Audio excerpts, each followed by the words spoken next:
From cozy breakfast nooks to formal dining areas, Ashley has versatile dining options that fit any space.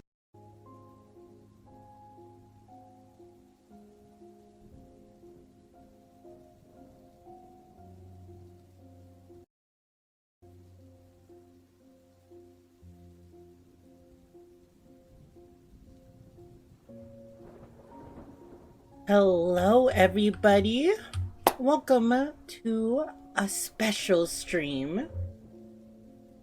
It is D&D Fridays here on this channel as usual, but we are taking a break from the Gallow Runners in order to do something special for Halloween. We will be doing Hallow-Eden Horror. A month-long campaign with some new and returning friends. Let me go invite them real quick into the group call. But how is everybody in chat doing?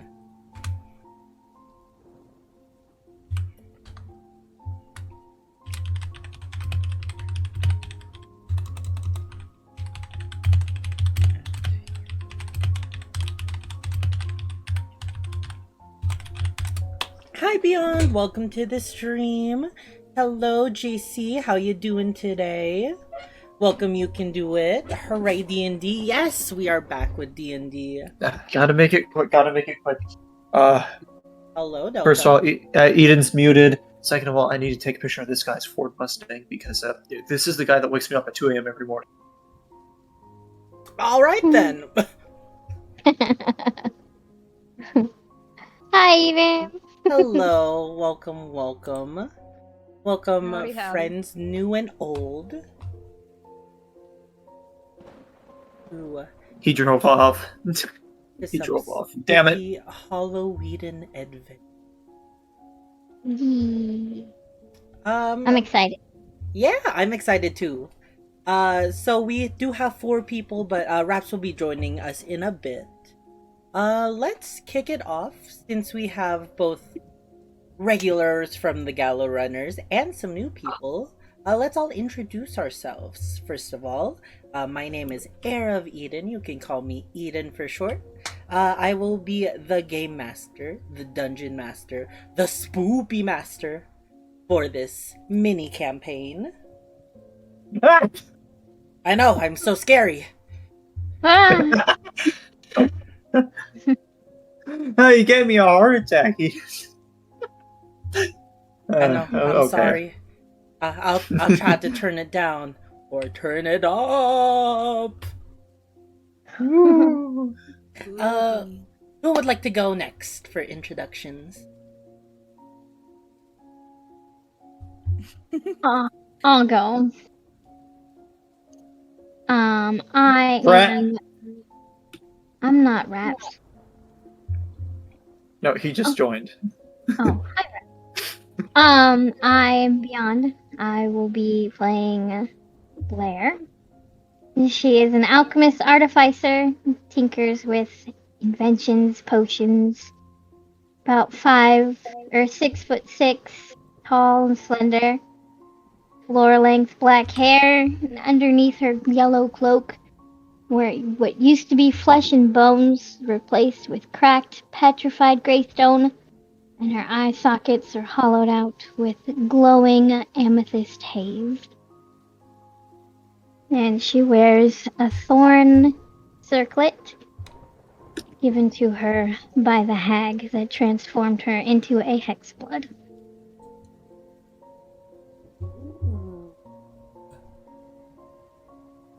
Nancy, you have a much more in-depth description than I was planning on giving.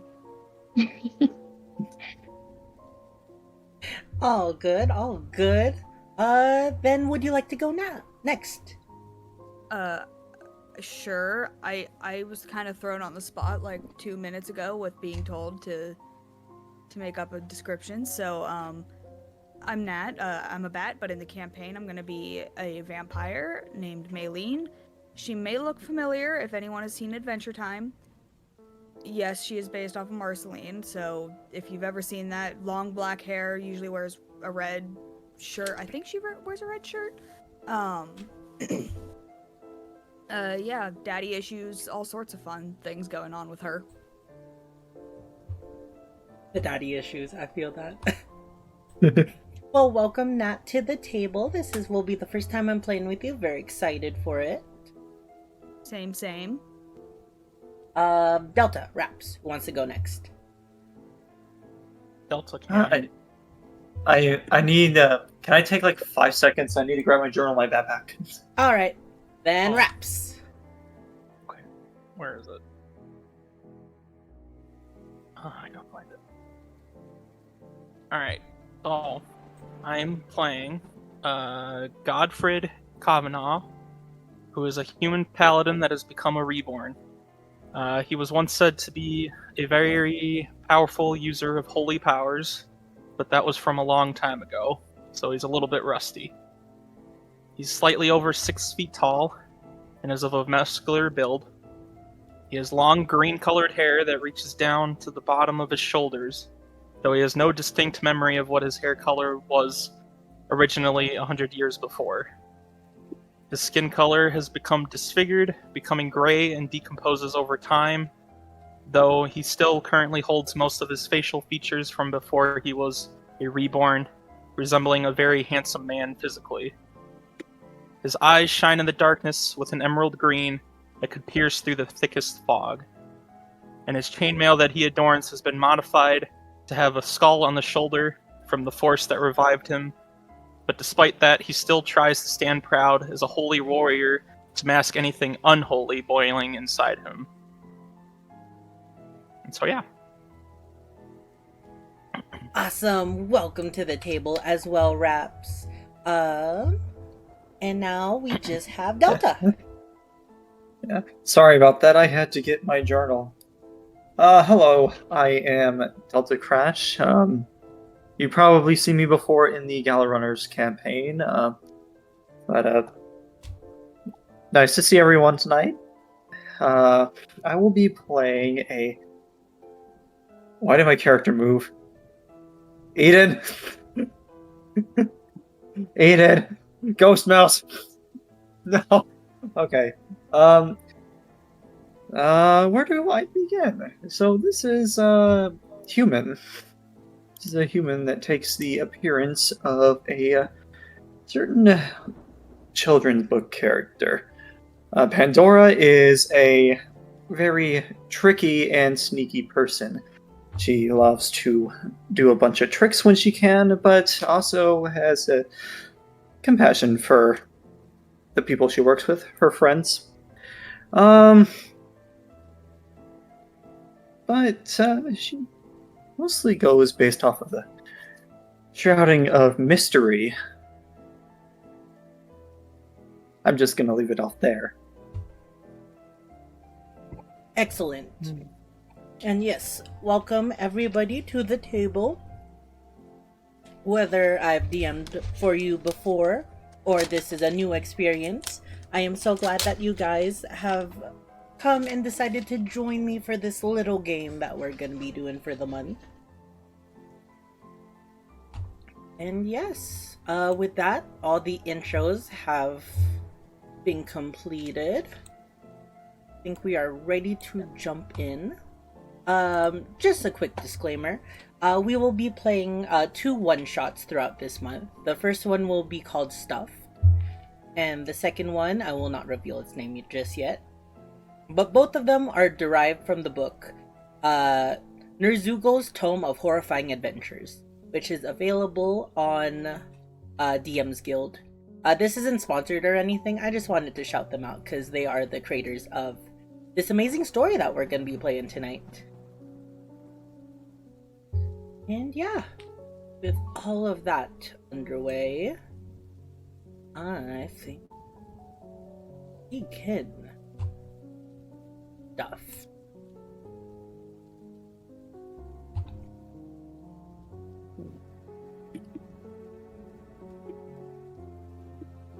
Focus.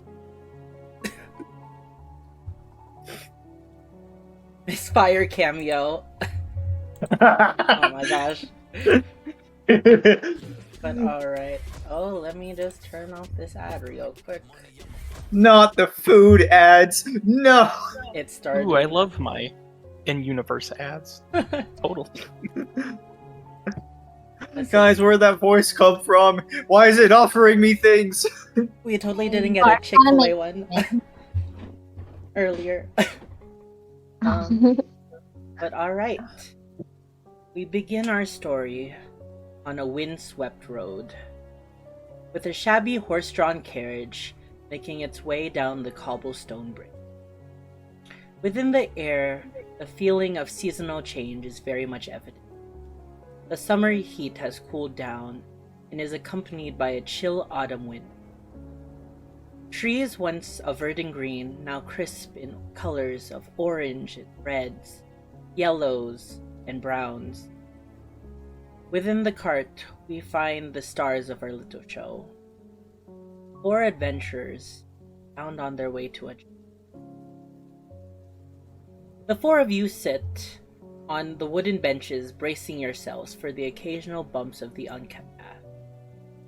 Each of you are members of the Bubbling Brew Guild, a collection of adventurers who set out in the world performing jobs in exchange for wealth and renown. Talks of your adventuring clan has spread far and wide through the land of Bronwyn. In actuality, however, your party in particular is anything but your run-of-the-mill group. Due to each of your rather interesting natures, you individually have found trouble connecting, forming bonds with your fellow guild. Many seem to shy away from you, many seem to run. So much so that each of you are seen as an outcast within the guild. However, luckily for you all, you believe in the mantra of weirdos should stick together, and has since started to work with each other to complete jobs. You all find yourselves on this bumping, unsteady carriage ride as the caravan you hired is bringing you to your next location, the destination of Fern Valley, a well-known river town and the location of your quest bearer. And along with the driver mindlessly humming a tune, you find yourselves with another figure, a person fully garbed in a hooded leather cloak. Along the ride, they have maintained their silence and sit, not bothering anyone. What are you guys doing right now?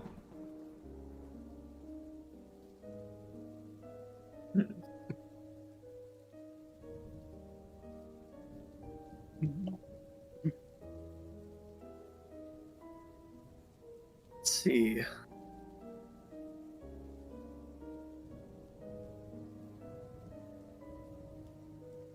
Well, so the cloaked figures in the back of the wagon? Yes. I'll say there are benches that are going along the whole perimeter of the wagon that you are all sitting on. He alone is taking the one on the very end, sitting with his hands crossed silently.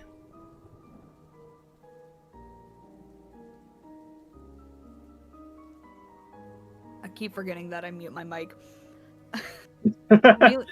Maylene's probably just sitting there tossing an apple up in the air, up and down and up and down. Yes. Trying to catch it as the wagon rides along. Yeah, give me a sleight of hand check. The first roll of today. Oh god, let me figure out how to do that. So if you go into your character sheet, you can just click this word sleight of hand and it should roll automatically. 17. Yes, even though the long, unkept road is bumpy and jagged, you've played this game many times. You can catch the apple with no issue, and you toss the apple up and down, staring at its vibrant red color, thinking it'd be a nice snack for later.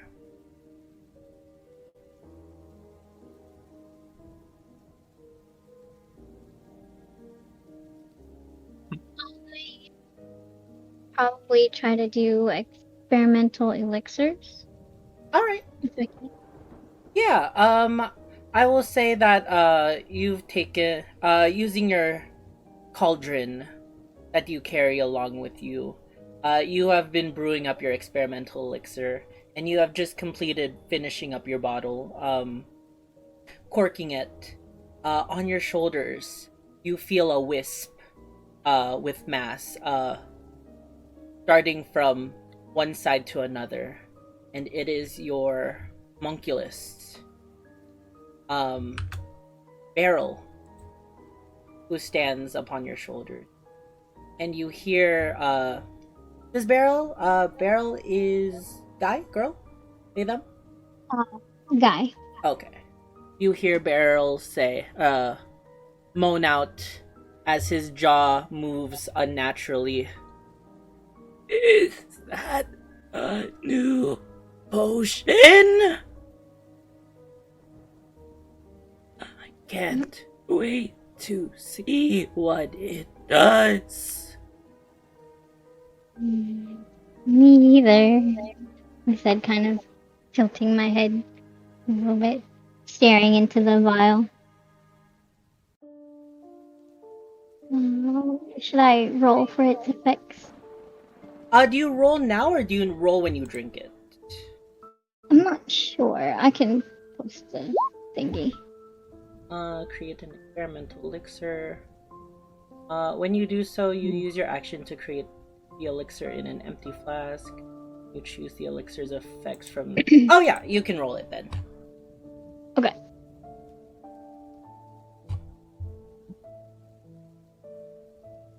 Swiftness.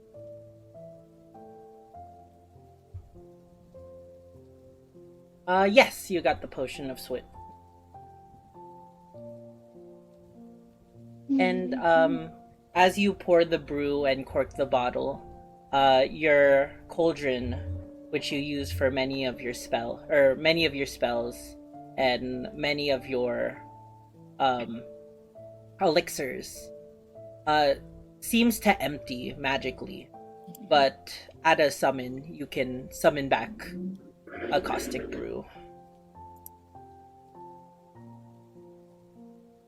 Okay. Alright. Pandora, what would you be doing at this? And Godfred, how are you faring?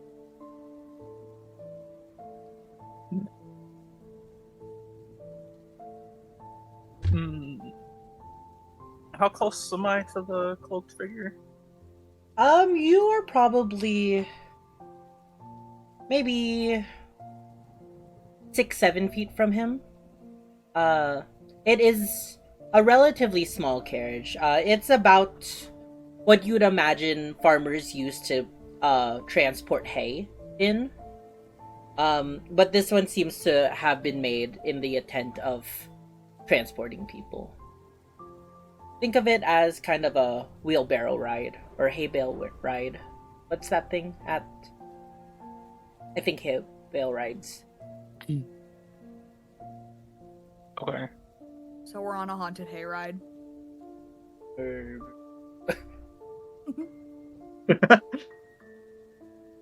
So is Pandora sitting in between me and the cloaked figure? I wouldn't say so. Well, where are you sitting? I'm sitting among the edge. It's kind of hard to do that on a diagonal, so kind of like that. Yeah, you're sitting next Okay. to Maylene, correct? Yep. Okay. What I'll be doing is I want to cast Minor Illusion to have like a little present box in my hands. Is that doable? Yes. All right. So I want to do that, and I'm gonna be humming, looking at the cloaked figure. At the presence of the magical box that you've just illusioned, You see the cloaked figure slightly turn their head. You can't see their face as they're masked in shadow, but you can get the sense that they're staring at your direction.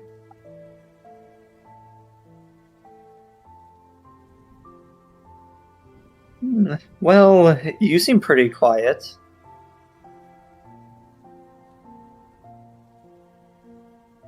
Not much to say on this hay-bale ride. They will whisper out.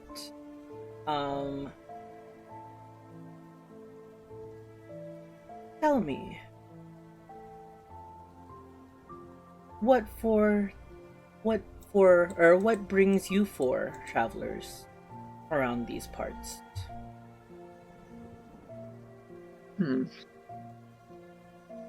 Gotta Eden, eat do we? somehow. Sorry.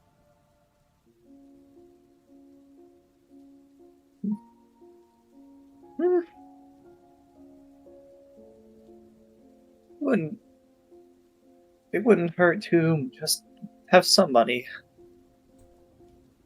After all, it makes the world go around. Is love what you're searching for in the town?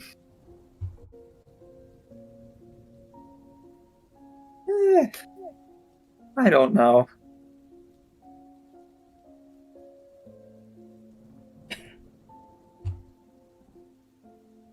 Well, Then again, nobody really just travels to Fern Valley without much purpose.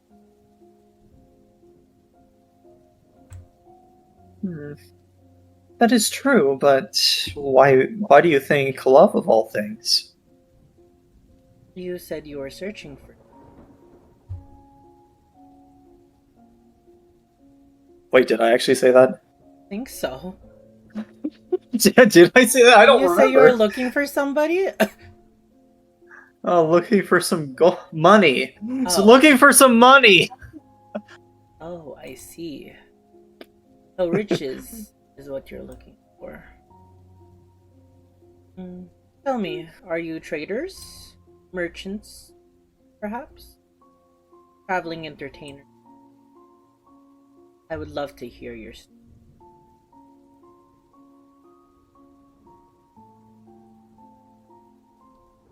I'm going to look at everybody else to see if someone responds.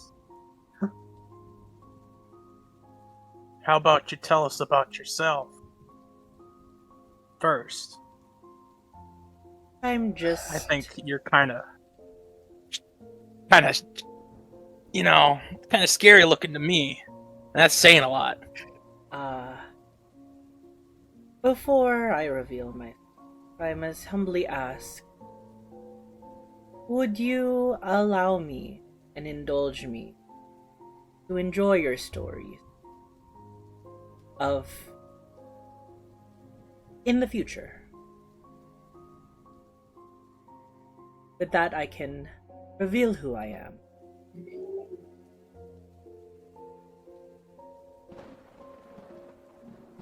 Huh, so, like, future goals. You see the figure shrug their shoulders.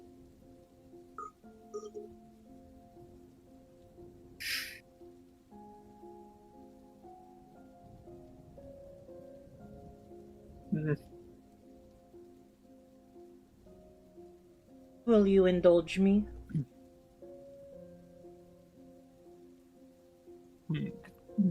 I feel like Maylene's gonna look over and just kind of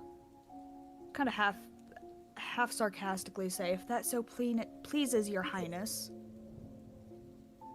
Oh, it pleases me very much. I love a good story. And a good celebration at the end of the story.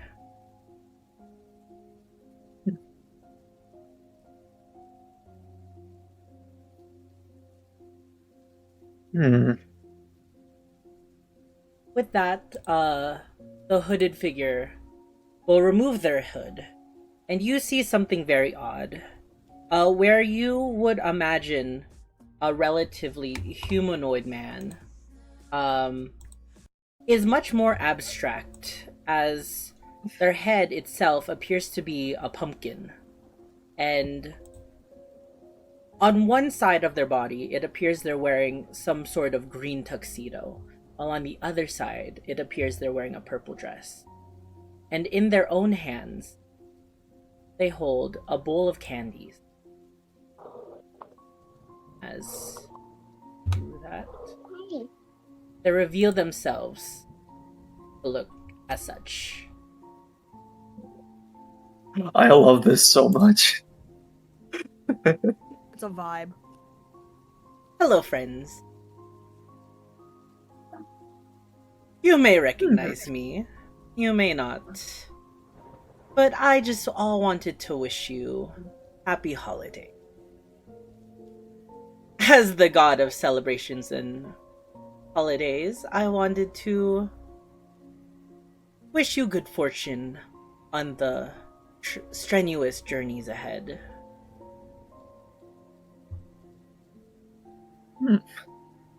Why, thank you. That is very kind. Along your journey, I have even hidden little favors of my power for you. They are grand favors that I think you would quite enjoy. Make sure you look around. Look through all the little nooks and crannies. Befriend people. Let me give you a little taste of what I have to offer you during these Hallow-Eden adventures, as the man up there says, or calls it. And in their hand, this strange figure will open their big meaty claw and display 4 candies, all wrapped in multiple colors. There's a green one, a purple one, a pink one, and a red one. And each of them are sealed with wax, a symbol of a smiling jack-o'-lantern.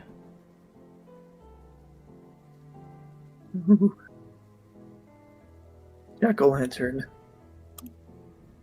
Does the candy inside match the wrapper color? You cannot. Candy's color.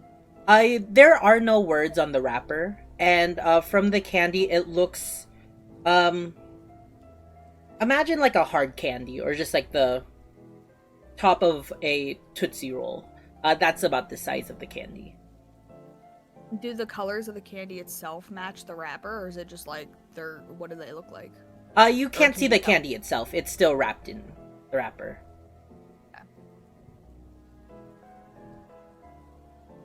Well, Maylene will probably just reach over and grab the red one.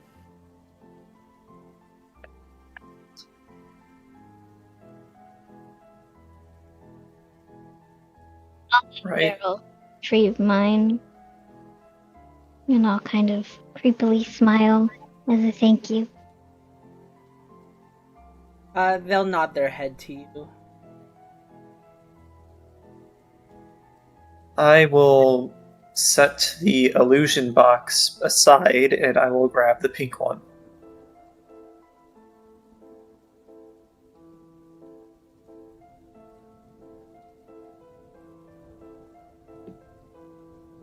Guess that means I'm the last one. They turn their large, bulbous pumpkin head to you, and, once again offer you, will you take my favor? Fine, alright. And I'll take it out of its hand. And with all the candies, they'll, clap their hands like a job well done, and step on to the bench that they're on, and say, well, I wish you good fortune on your journeys ahead, and I hope you can find more of my favors to come. Yours truly, the god of celebrations and holidays, Ben-Air. And with that, you see them step off with their high-heeled feet off of the bench. And where you would think you'd hear a thud, you hear nothing.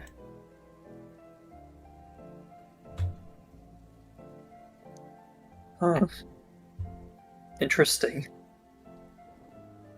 He disappeared.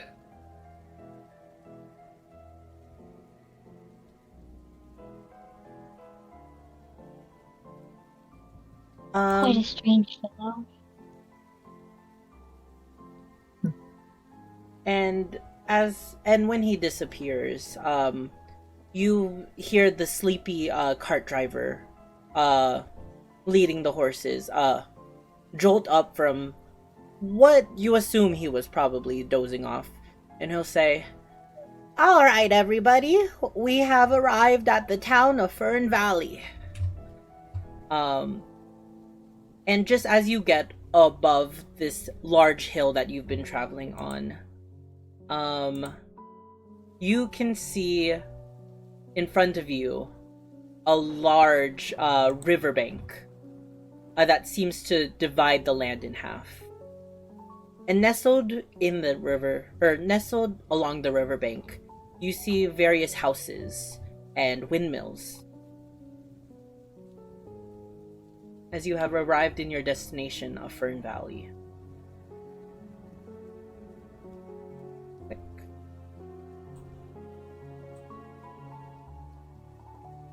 Fern Valley.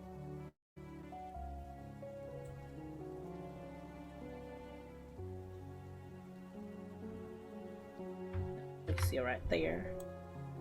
The man drops you off and then heads deeper into town, likely going to find his own form of lodging for the night. And as you all arrive into the town,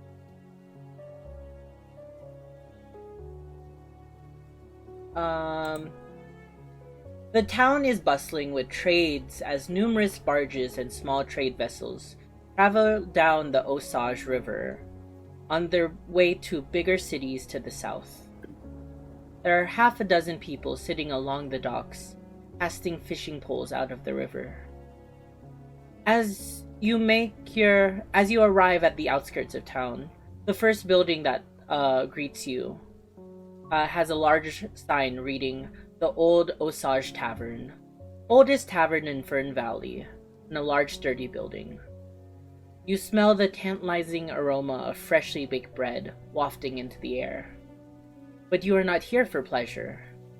Your party caught wind of a hefty reward being offered by a local man by the name of Oleg Hassenfield, of Hassenfield Toy. At this point, I'll invite anybody who would like. I sent the job poster earlier. If anyone would like to read it. I don't mind.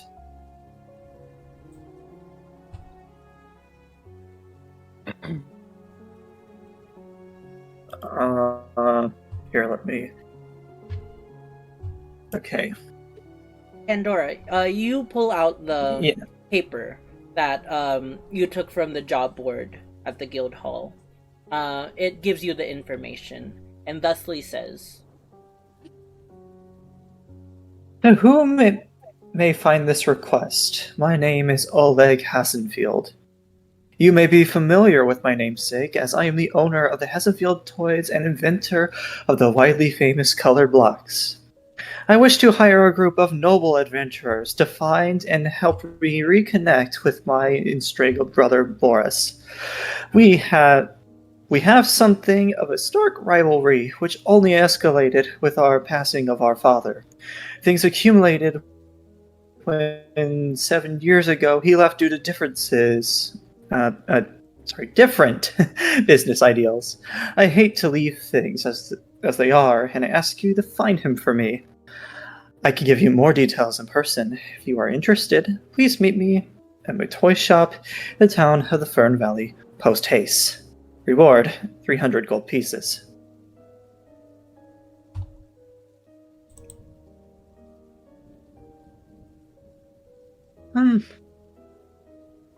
I believe this is the place that he wants us to meet at, right? Sure seems like it. Yes, a little down the ways, you see your destination. It has a large sign that says Assenfield Toy Emporium. You see many people, children and parents alike, leaving from a central door. All the kids that are leaving seem to be holding a variety of toys, from stuffed animals to dolls. But the most common thing you see in the hands of these children appear to be colored blocks. A variety of colors from red, green, blue, and yellow in a variety of different shapes.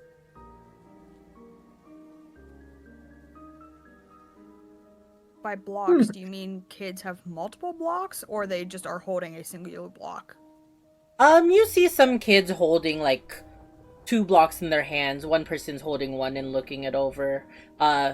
Right immediately behind them, you can see a parent holding what appears to be a bag filled with the blocks. So you assume that it's a collection of blocks. Okay.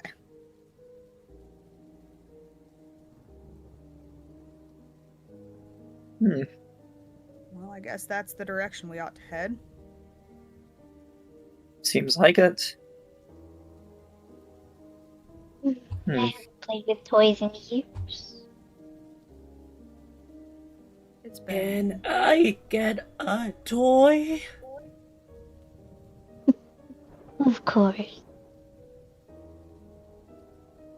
You feel, you sense that, for a moment, Beryl disappears in a puff of mist, but you know you can summon him at a moment's call. Good idea. I don't want to draw attention to ourselves. Yes, as you say that, many of the townsfolk have passed by you. The old Osage Tavern, is quite popular, for adventurers, travelers, and regulars alike. And you feel the gazing eyes on all of you. It's not unfamiliar to any of you. Maybe to Pandora, but, you feel eyes looking at you, in curiosity or fear. Catch the gaze of one of them, like, tilt my head and just smile and wave my bony fingers. I'll say it's a woman in a simple dress, and she just raises her hand, smiles awkwardly, and you see her starting to move backwards away from you guys. The people here are so friendly.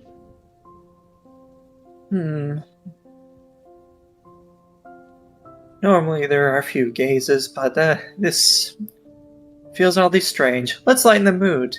Hey, Gottfried. Yeah. What's up? Would you like this little present? And I hold the illusion box. Oh, a present for me? Yes, but be careful. If you take your eyes off it 1 second, it disappears into nothing. I don't know why it does this, but it happens. I will try giving the box to Gottfried. Alright.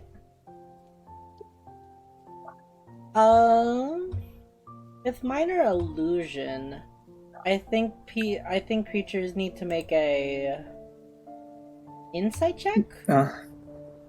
Well, let's see. There we go.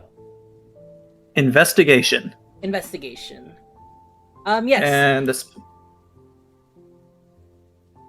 Pandora will place the box into your hands, and if you wish to do so, you can investigate it.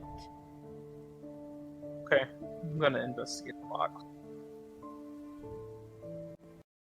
Create scroll Oh. stopping video. Oh, nice ad too. Nice ad. I investigated the ad. Be careful. The side effect of a box is an ad. It might play it. Okay. Sorry. Okay. But yeah. Pandora, take it away. What happens to the box? Well, that depends if Gottfried opens it. I just tried to. I tried to investigate it. And I rolled a 3. He opens the box, and there's nothing inside. Oh, thanks. No, did the gift disappear? Oh, sorry. On the ground. And then the box just Nothing. disappears. The Almost box like- disappears as soon as he puts on the ground. Yeah, almost like you just controlled X something in real life. It just disappears from sight. before Yeah, the hitting second I ground. let go of it. Darn, it seems like you can't... It seems like I put too much trust in that witch. The gift disappeared before I can even give it to you. Sad.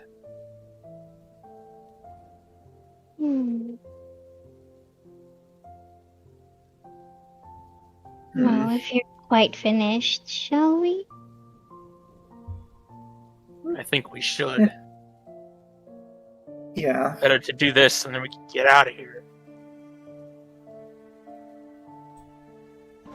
Alright, so you all head to Hassenfield Tour.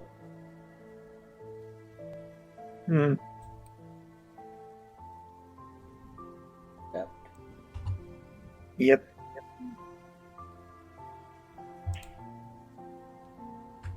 And the four of you all arrive outside the toy shop. As you're walking by, you see a couple kids.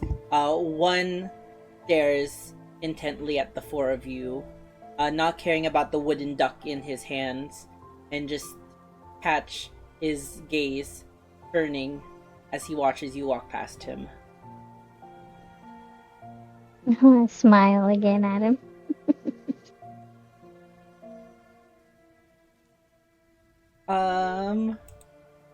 You mean to smile at him with good intent or bad intent? Good intent. Alright. I'll have you make a intimidation check. Okay.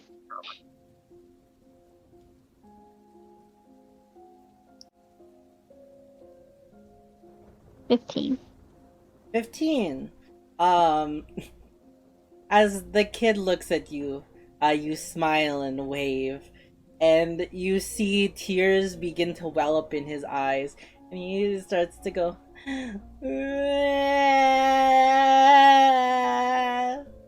Damn it, Blair, what did you do?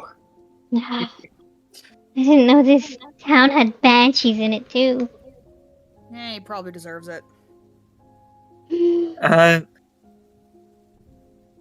He's just a kid. So, I was just trying As to I'm- do-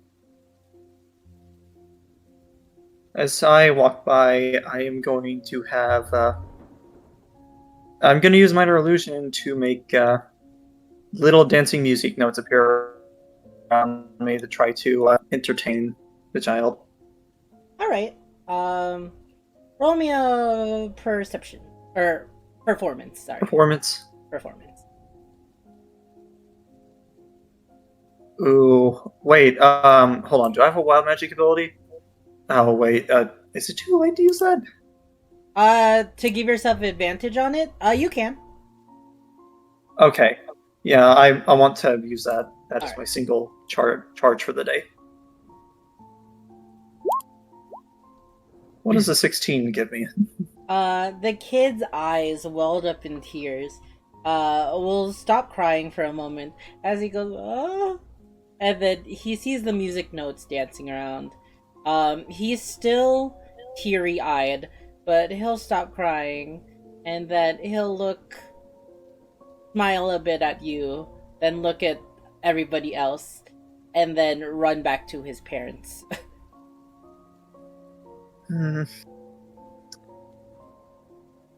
Well, it was worth a shot.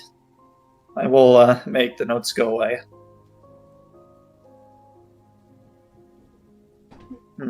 I think we have to go straight ahead.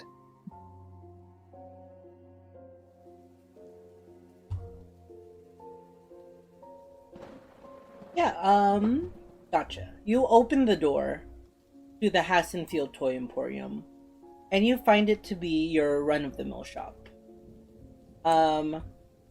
You see in the center there are 3 tables, and at the back walls you see a line of shelves, all filled with a variety of toys. From stuffed bears to stuffed owl bears, from toy blocks, little wooden castles, dioramas, all that such. And on the other side of that, you can see on the northern wall another door, but right before that you see a counter, and in front of it you see a man. This man. Let me see. Oh no, he's hot! Oh wow! Oh no, he's hot! You beat me onto it. No, I already said something. Yeah, she did. He stands at 5 feet 8 inches, tall, with a clean, with a rugged beard, and blonde hair that he keeps quite long. He displays a set of distinct dimples when he smiles, and the smile itself is both friendly and contagious. You can see him. He appears to be working on the side of his counter, seeming to be crafting a toy as we speak. And as you open the door, there's a small chime, almost like from a bell, and he will say, "Welcome to Hassenfield Toys. I will be with you in a moment." As he waves his hand, a small little mallet grasped within his fingers. What do you guys want to do?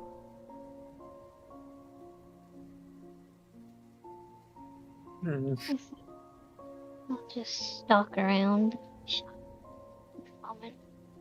Alright. How come I have a blue dot next to my thing? Oh, so that's the new Roll20 system. That just lets you rotate your character if you hold it and spin. Oh, fancy. Yeah. You spin me right, right? You see Blair go at one of the tables, put her arms up in a T-pose, and just starts to helicopter around the room. No. But yes, as you look through the various shelves and tables, roll me an investigation. Okay.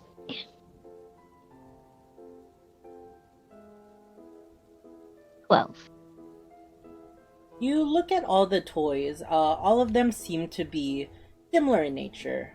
There seems to be a whole table filled with similar blocks that you've seen.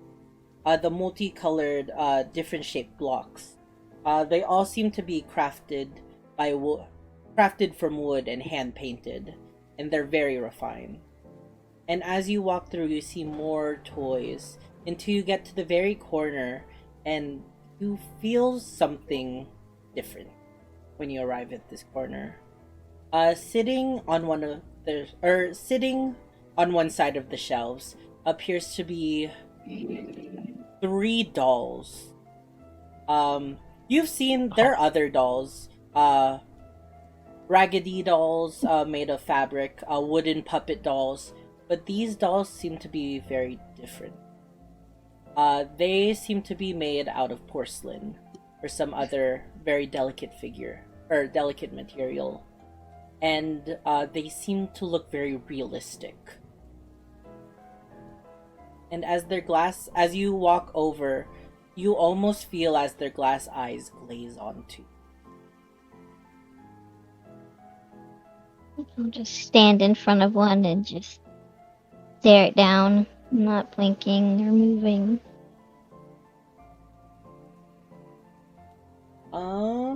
Yeah, from your view, you're staring at these dolls. They don't seem to move. They just seem to sit there, motionless. One of them is wearing a black dress and has a big red bow tying her red hair back, while the other one seems to be wearing an all-black attire, almost like a maid outfit, matched even with the bonnet tying her black hair.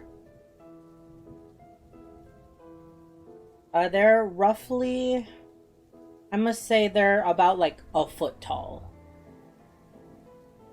And both their hands are crossed. Almost sitting like little ladies.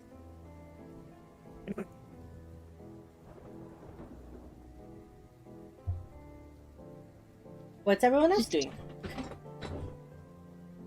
Oh, sorry, Blair. Did you want to say something? No. Oh no, I was just gonna say I'll just keep standing here staring.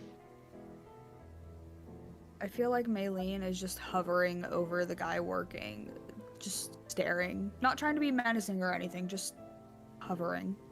Yeah. You walk over to the counter, and it seems that he senses your presence, but he continues to work. You actually see a dimpled smile on his face, as he seems to be finishing a toy.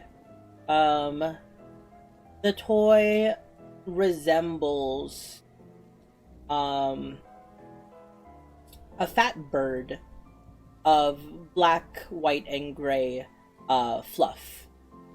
And he just seems to be delicately stitching the final stitch to close up the plush toy. And I'll say you give it maybe like a minute before he finishes.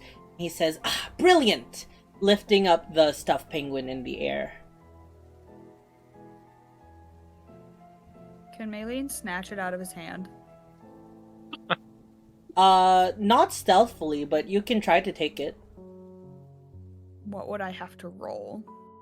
I'll give you a strength check to pull it out of his hands. And he will have to contest it.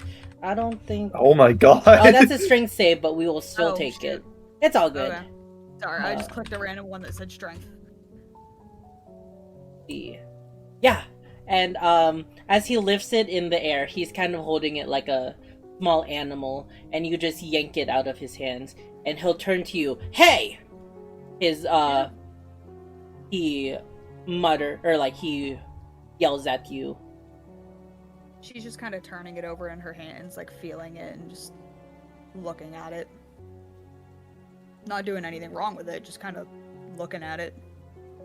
Oh, I see. Are you here for a stuffed toy? I just made that one. It's brilliant, no?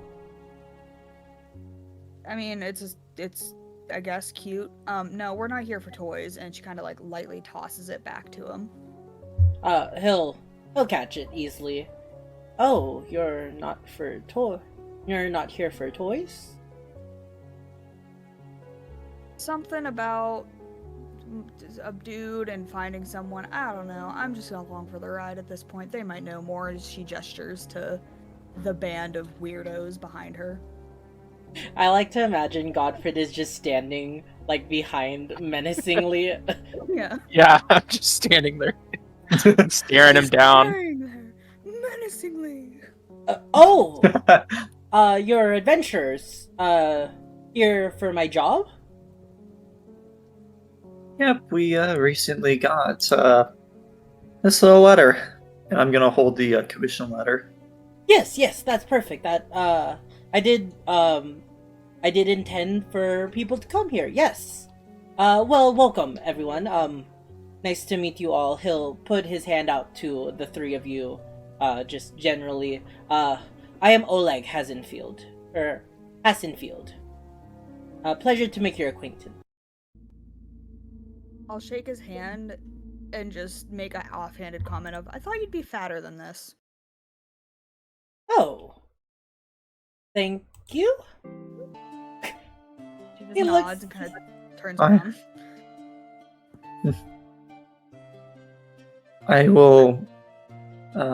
I will shake his hand. A lovely name for a sweet guy. Oh, thank you. Pandora. Pandora. And you, sir? He'll turn over to you, Godfrey. The name's Godfred. It's nice to meet you. Ah, Godfrey. Well, pleasure to meet you as well. Here, come with me. We will... Sorry to interrupt, but we have a fourth one here. Yeah, I think she's a little distracted at the moment.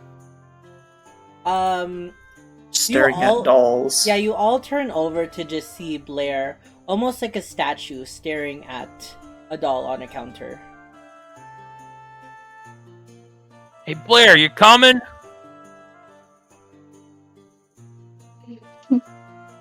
I'll hold a finger up to the doll like we're in mid-conversation. And just walk back over. You held the Romeo- doll like 1 second. Yeah, roll me a perception check as you walk away. It's like, hold on 1 second.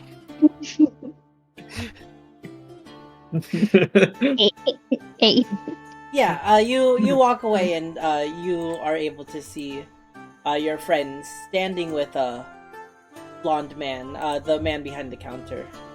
And he will hold up a hand to shake. Hello, I'm Oleg Hassenfield.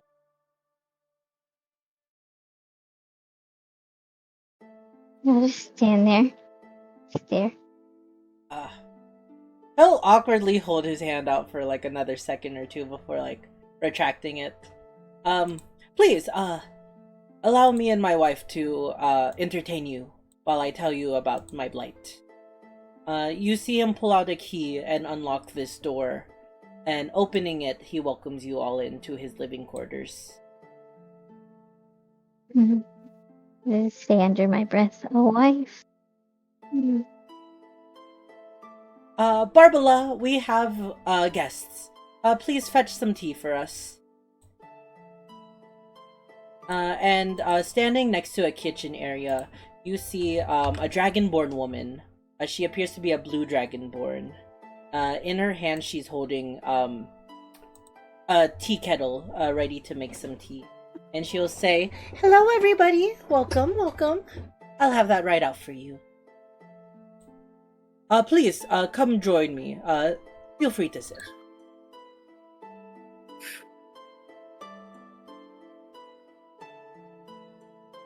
I'm just gonna stand by the door and just stay there. All right. You're a cool guy stand-in. More so keeping watch standing. Oh, got you.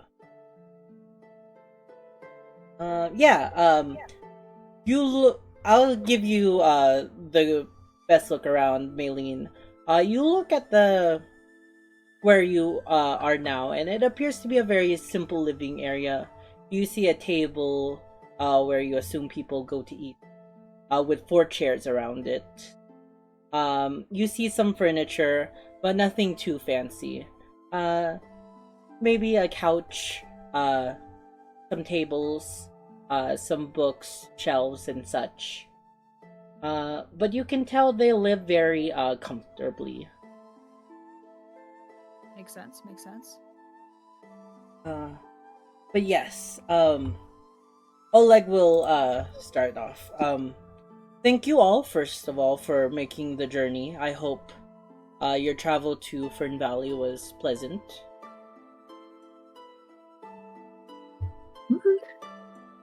Enough. It was semi-decent at most. Now, now that you're here, allow me to tell you the situation goes. As I've said, I am the current head of Hassenfield Toys. You may be familiar with that name if you have small children, as we have grown the business, me and my wife. We have grown the business to be much larger than just through the Fern Valley. We ship toys through all over Bronwyn, bringing smiles and joy to many children's faces.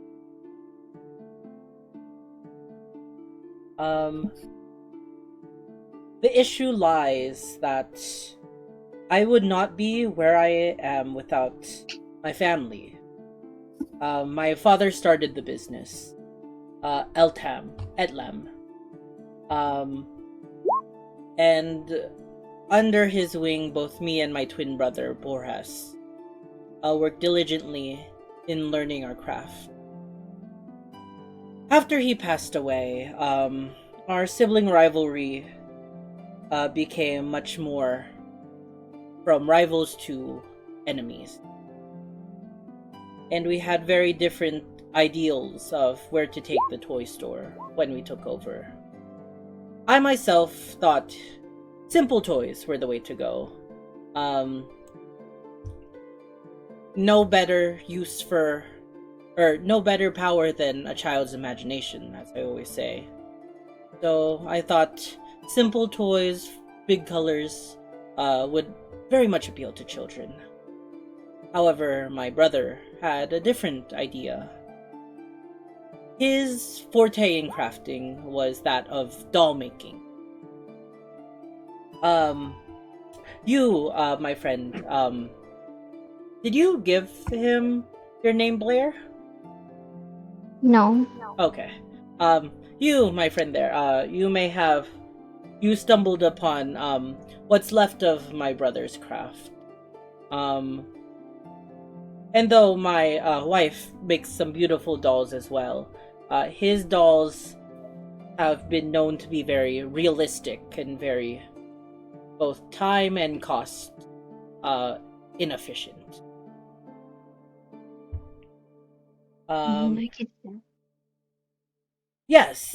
Well, unfortunately, with how intricate and realistic they look, we've found it's very off-putting to.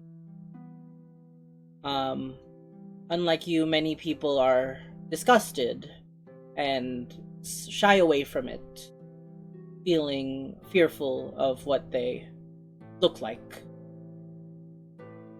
But still, my brother continued on with his craft, saying that was the future of his toys and that one day he would make the perfect doll and all. But as time went on and more of our money and more of my time and more of the shop was filled with dolls, I had enough.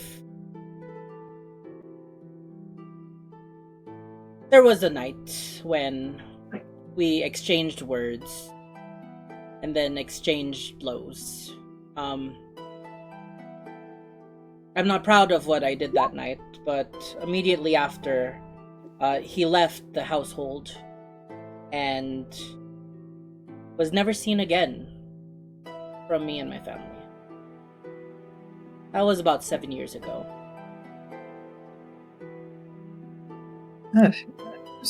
7 years is quite a long time. Yes, it is. And though I have my beautiful wife to thank for helping me prosper the business, I'll say Barbara walks by, placing a teapot and some teacups.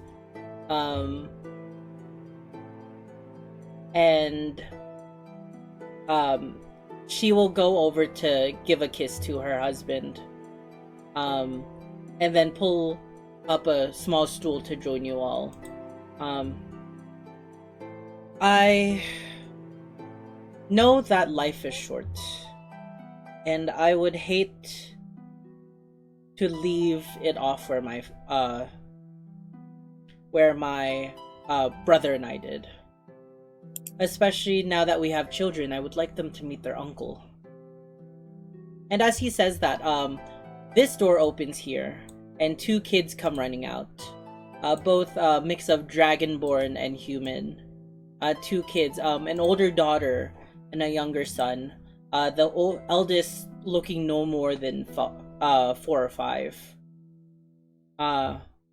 They'll both step out. The little boy is holding a set of his father's colored blocks, but the daughter is holding a doll. And as they step out of the room and see a group of people, the small child will look at the table, and the girl will look to you, Maylene. I guess I give just an emotionless glance back, just kind of like it's a child. Yeah, you see the doll. Appears to be a realistic looking one. Very creepy. And she lifts the hand of the doll and waves at you with that hand. Maylene will crouch down and wave back, but she's more investigating the doll than interacting with the child. Alright.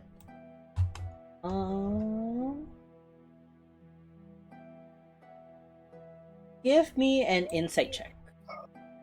Insight, let me go find that. Ooh. 21, nice. Jesus, I'm getting all the rolls. Yeah, you look at the doll, and you just get the sense that it's creepy. It's weird. With its cold porcelain skin, and it appears to be wearing a green dress, and it has curly blonde hair. As it looks at you with its cold dead eyes. Not cold dead eyes. It's just like its hollow eyes. You just get an unnerving feeling from it. I'll just withdraw my hand, stand back up, and just go back to ignoring the child. Keep that information to myself. She'll walk away, and the Dragonborn son will walk towards the table, and kind of just standing over.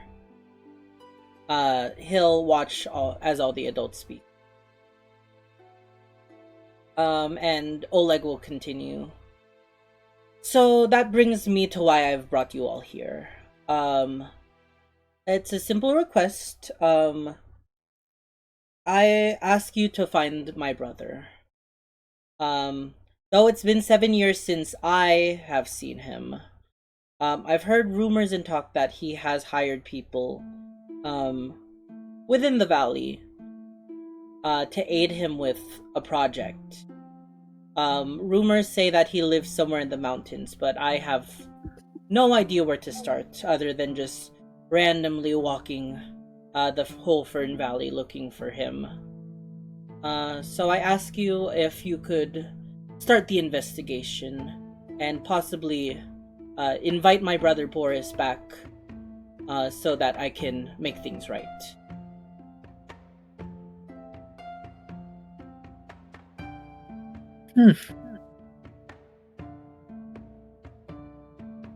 And you'll be staying here at your shop still? Yes, I will not. You can count that I will be here. I have the toy store and our shipment orders to be crafting.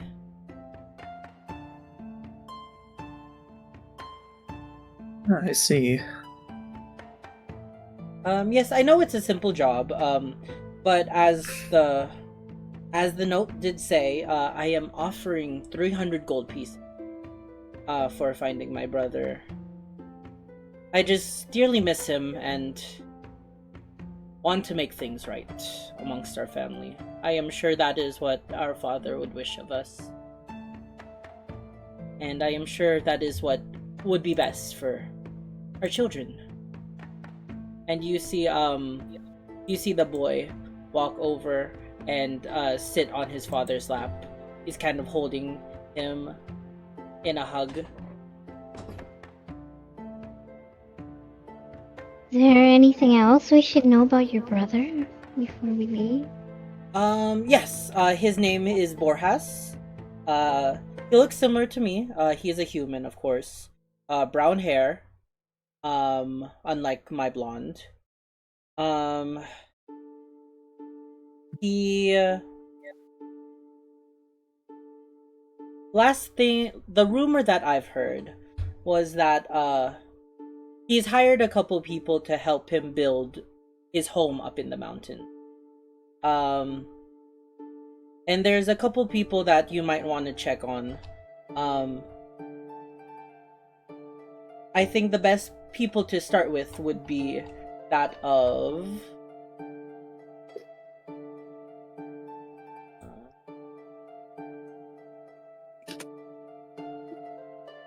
Azir and Horus. Horus is a amazing contractor and builder, and Azir helps him with magic to do his work. Their house is just south of here, so you shouldn't have much trouble finding them.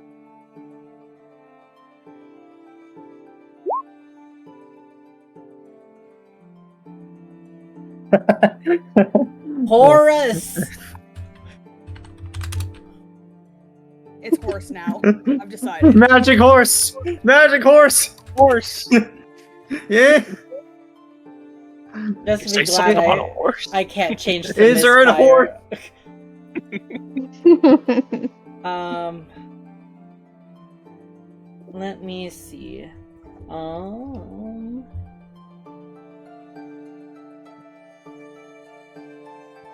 Horse. Yes, so from rumors I heard they were hired shortly after he left to help him with construction on a new house and workshop. I myself would go there to ask, but you're now here, so I will leave that to you.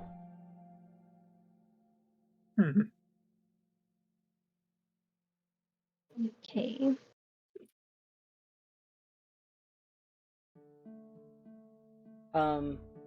But yes, so you will take the job? Well, I think it's simple enough. What say you? I look at the group.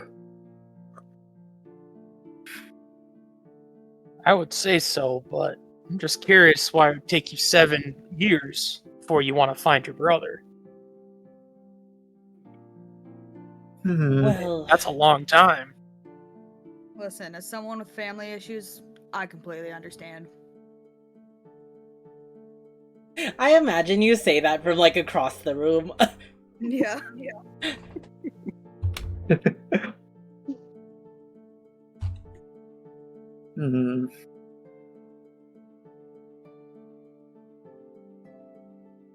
Well, I'll stand up and kind of loom over the table. Have the gold ready. Oh, half the gold? Yes.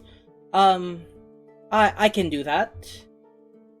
Did you say have the gold ready or half the gold ready? I'll take half now. Oh. Okay. Yeah, she wants all 300 right now Yeah. before we have done the job. He'll look over to his wife, and they both nod. Half is reasonable. Half now and half when you locate my brother. Yes. Give me a moment. And he will walk around.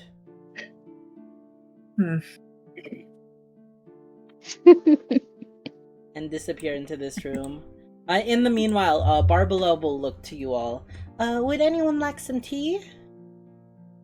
I just brewed it myself. Oh, no thank you. It runs right through me. Oh. Well, alright then. I'll kindly take some.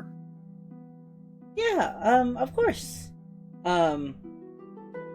She'll pour you some tea in a chip cup and as it reaches the cup to be full, you notice something physical or something solid spittle out of the funnel, and it will fall into your tea but not make a splash.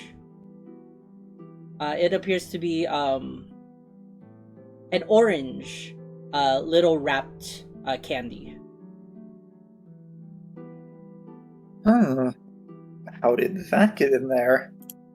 I'm sorry, is something wrong? No, nothing's wrong. Just having memories. Alright then.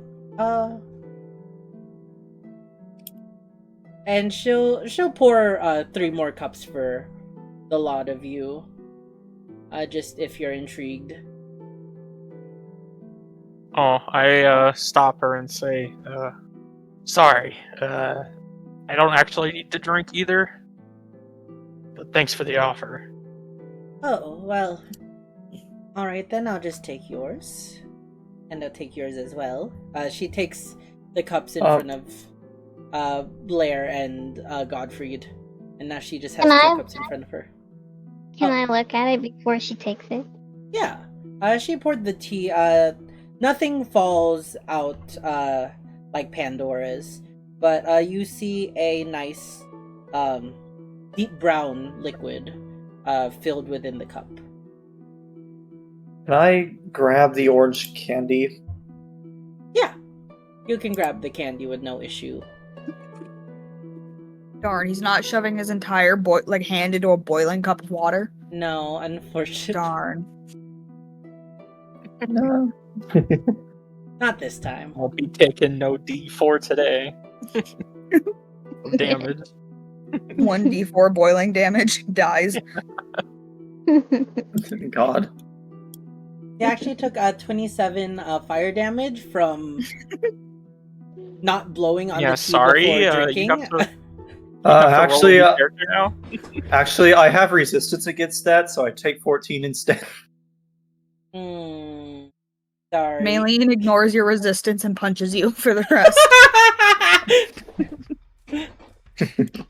Oh, sorry, I succeeded a saving throw.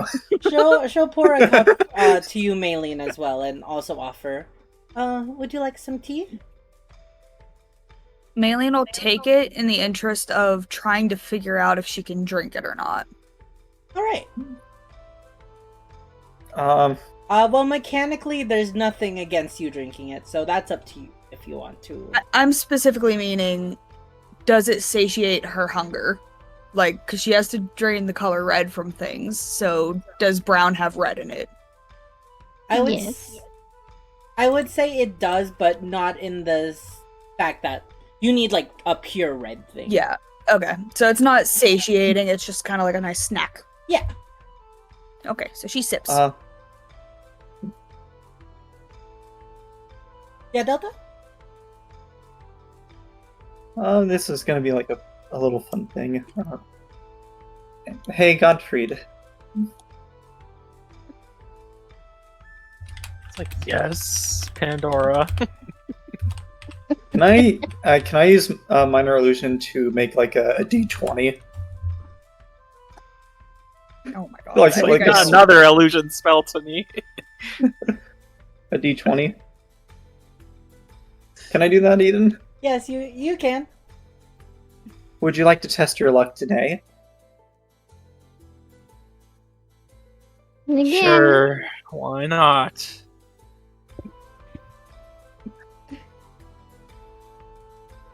Can he just like it? If he decides to roll it, can he like roll the D20? No. So Aww. for minor illusion, in my games, it's similar how Ignis used it before. You can make the image of the die, but like if you're moving it, it will kind of look like you have it in Photoshop, and there's just like a little box that's spinning around the die, and it's not showing any physical numbers changing or shifting. Oh, so it's just like a JPEG if I try to roll it. It's just a JPEG, and somebody forgot to take out the background. Oh, so it's always gonna be like 17. Let's go. It's on 17. Is he able to like physically grab it and toss it, or no? mean, it still would You always can be you 17. can make the illusion of it being tossed, but yeah, it's always just gonna be 17. All right, I'm gonna make the illusion of it being tossed, and as soon as it says 17, it explodes into like tiny. Oh, yeah, like a little burst happens as soon as it lands. Oh, you got a 17. Seems like you're pretty lucky today. It's not like I rigged the dice or anything, but yeah. Sure. I don't think Pandora should quit her day job. But Day isn't job? that her day job? Yeah. Who said anything about a day job? Isn't this all your day jobs?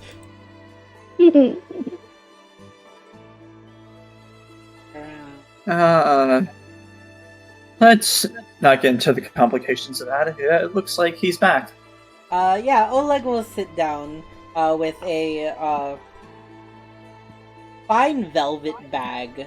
And as he places it, a hefty clink can be heard. Here's half the payment. Please do your best to find my brother.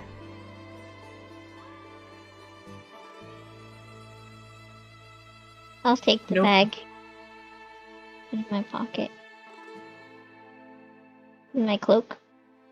Alright. I like how she's spinning. Yeah. You take the bag and you take all the money.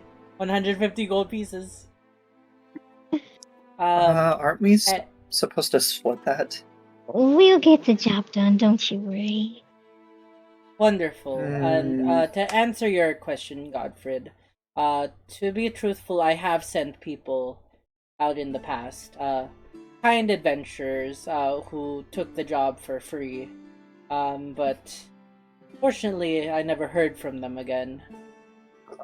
And then I sent a couple more, paying them, and they never returned.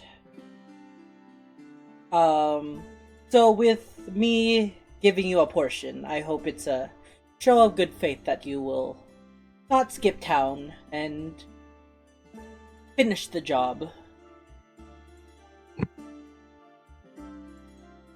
Oh. Alright. We can...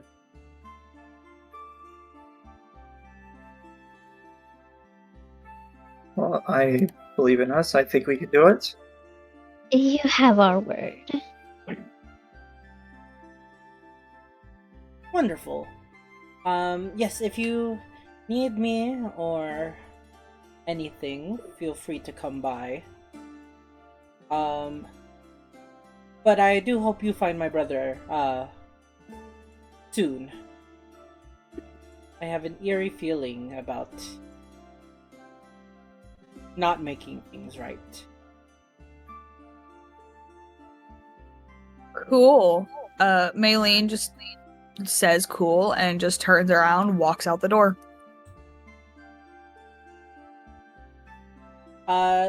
As you're walking away, you see the girl holding the doll, waving the doll's hand again, and she'll say, "Bye-bye, lady!" Maylene just kind of ignores it and walks off. And I guess with that, we should probably go too. I'll wave to the little girl.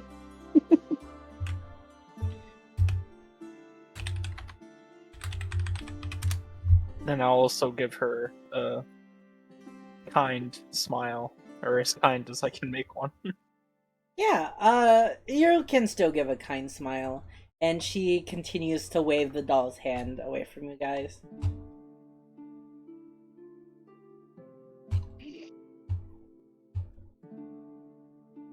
I guess I'll just head out the door. Boop. Yes, you can. But alright. Yeah, so you all leave Hassenfield Toys. Let me reveal real quick.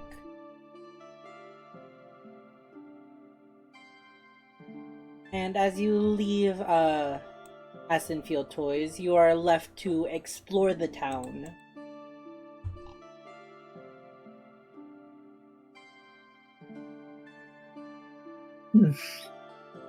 Took me a second to find where we were. Oh, here, I can.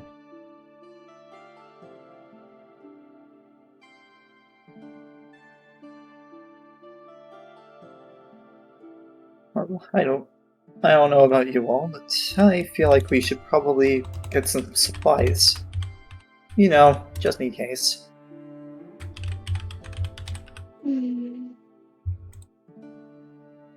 Never prepared. Alright. You guys missing food and stuff like that? I'm not particularly hungry right now. What kind of food does this place even have?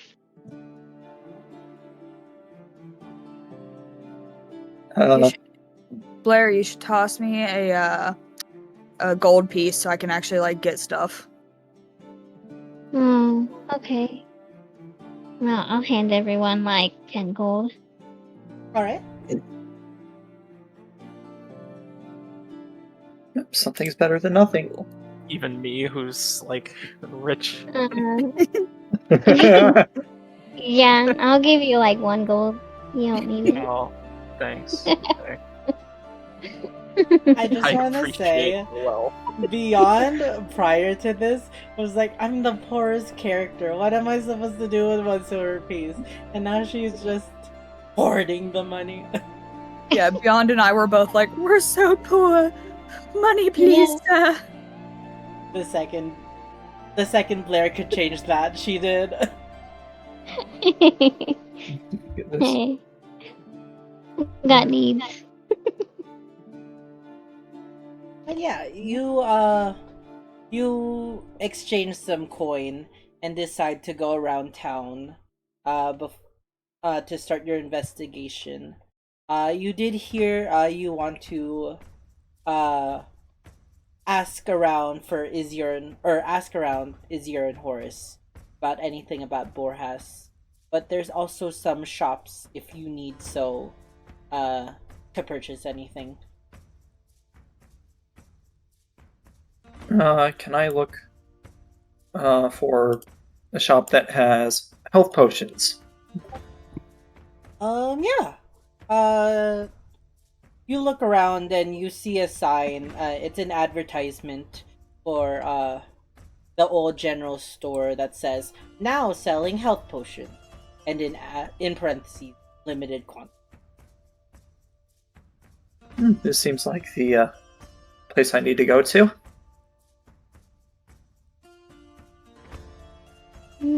Might as well.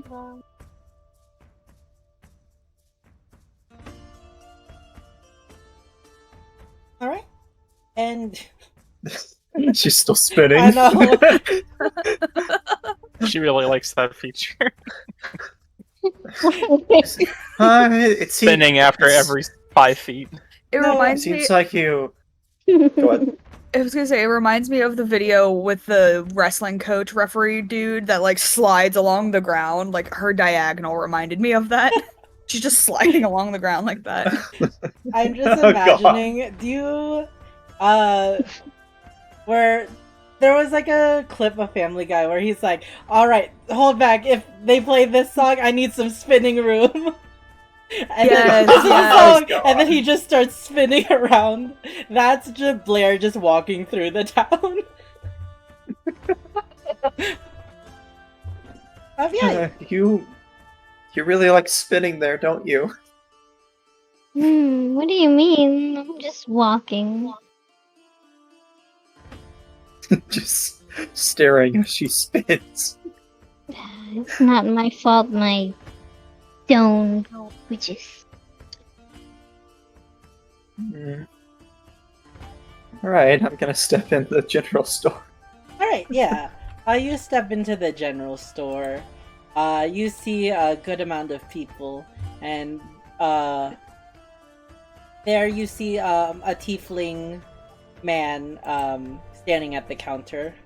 Welcome to the old general store. What can I help for you? What can I get for you today? Hello. It said you had health potions here. Yeah. We sell some health potions. They're a bit pricey since they're limited quantity. I can sell you one for 30 gold pieces.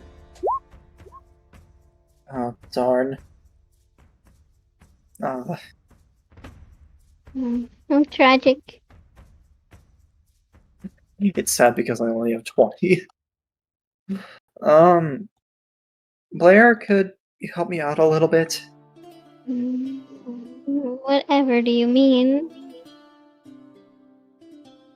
Do you have the bag? I'll take 4 potions, please. 4 potions? Alright. That's 120. Oh, wait a second.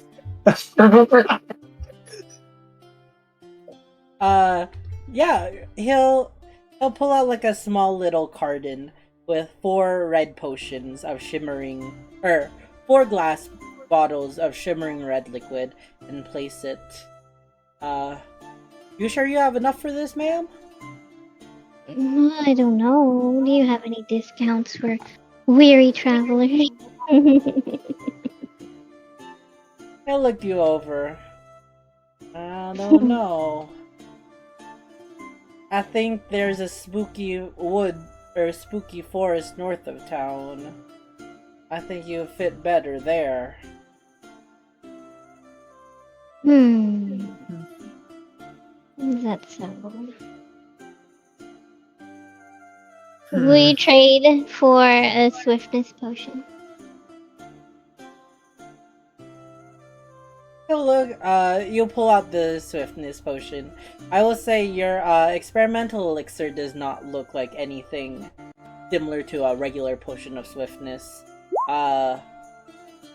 Would you like to describe the interesting way that your potion looks, Blair?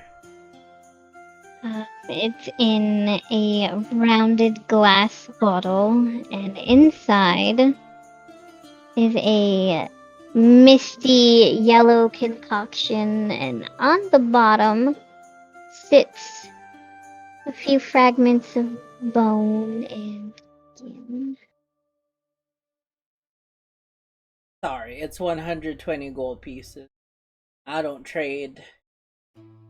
This was handmade, though. Oh, yes, I can quite tell. Don't you want to taste it? No. I'm alright. Are you gonna buy the potions of healing? Just 2, then. Very well. He'll pull out 2 from the carton and put the carton back under the shelf. So that will be 70 gold pieces. I'll put the gold on the table and then walk around the shop. You play 70? Yes. Haha, finessed.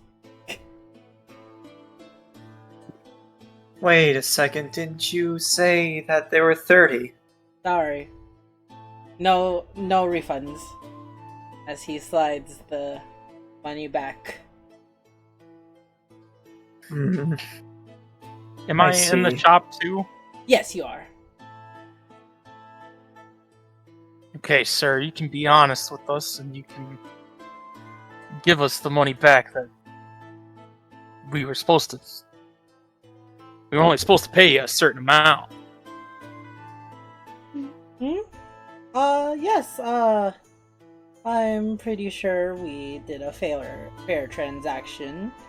You got your potions, I got my payment. Isn't that right? Yeah, Adam? He sees this large, hulking paladin figure in front of him. You got your potions, correct? Madam? No, I don't see them in my hand. I don't think. They're right there on the counter. I don't think those are mine. Oh. Well, then I guess I'll just be taking those back. And I'm going to do a little, intimidating smile, and with minor illusion, I'm going to create the small sound of, like, little laughter. So I'm going to try intimidating him. Alright. Yeah, give me an intimidation check. Oh, okay. Oh, alright. I'm sorry. Yeah. Here are your potions. Thank you. Four, right? That's what we asked for. I think that we settled on 2, no? I remember 4. I think we settled on 3, right?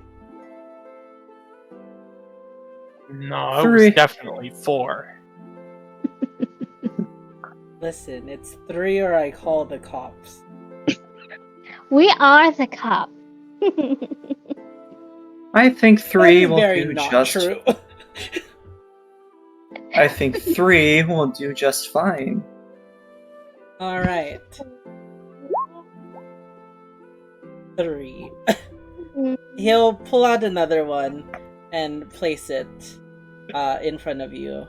And as he places the third one, you'll also see a cerulean wrapped candy magically manifest right in front of the bottle. Right. I will take the 3 potions and the candy. Wow. Poured in all the candies. Okay. Hey, Rude, frankly. Mm-hmm. hey, Gottfried. Yes, Pandora. I'm going to hold out an orange candy. Here you go.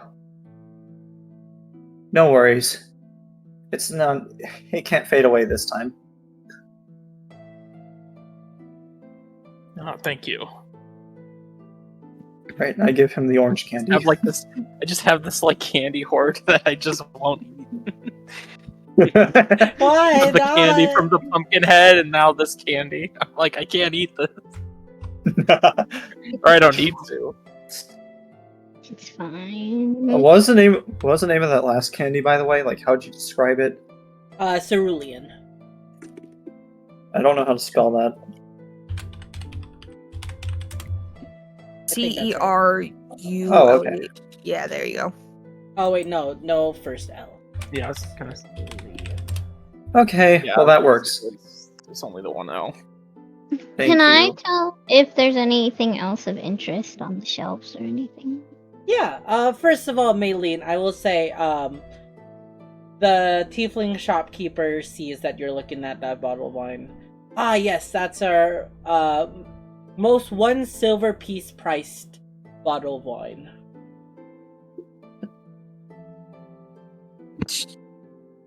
She just kind of like processes what he said, because he said that in a very weird way. 1 silver piece? For that wine, yes. She like, how many silver pieces are in a gold piece? 10. 10. How many wine bottles are there? How many do you want? 10. Oh no! Eden, I don't think... Oh no. Not for the sake of her getting drunk. Remember, she needs the color red, That and is wine true. is easy. I'll say that on the shelf, there is a box filled with 6 bottles. She grabs the box and comes over with a gold piece in her other hand. Alright. Wonderful. And he'll do the exchange. He will hand you, 3 silver pieces, and then that the box of wine. Wouldn't it be 4? Oh, sorry. I thought you wanted to donate that silver piece for the children. Don't try me. He'll pull out the other silver piece and hand it to you. Thank you. What were you asking, Blair, earlier? I just want to look around and see if there's anything else of interest. I will say he has all forms of mundane gear. Okay. If there's anything in particular, you can ask for it. But it's just a ton of ingredients, miscellaneous items, all that such. Okay.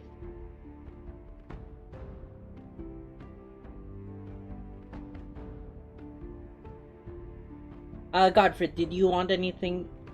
Oh my gosh, I just got hit with 3 cheap viewers. Ooh. Ooh, should I click No. on them Very for some nice. cheap viewers?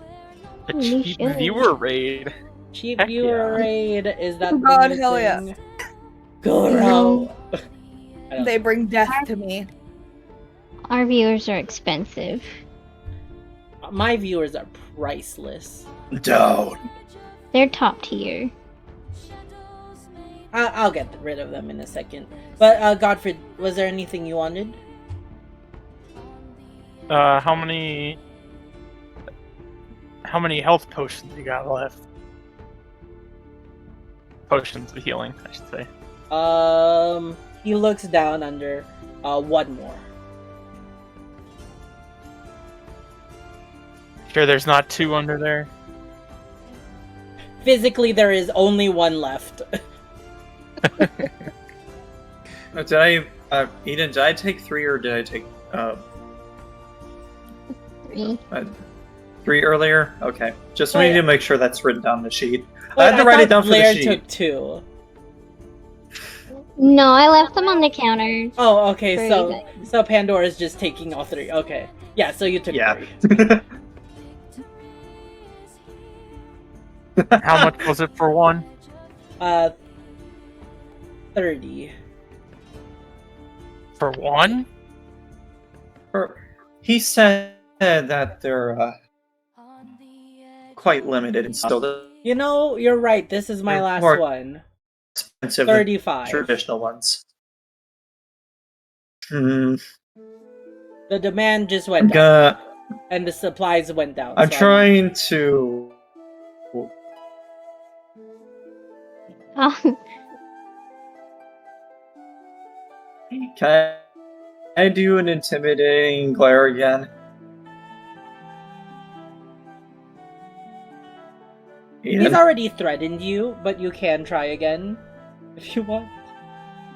Aiden! Hello? Hello. Oh, Yeah, he's already threatened my. Oh. Yeah, you've already The threatened. internet is trying to nerf me. But yeah, if you want.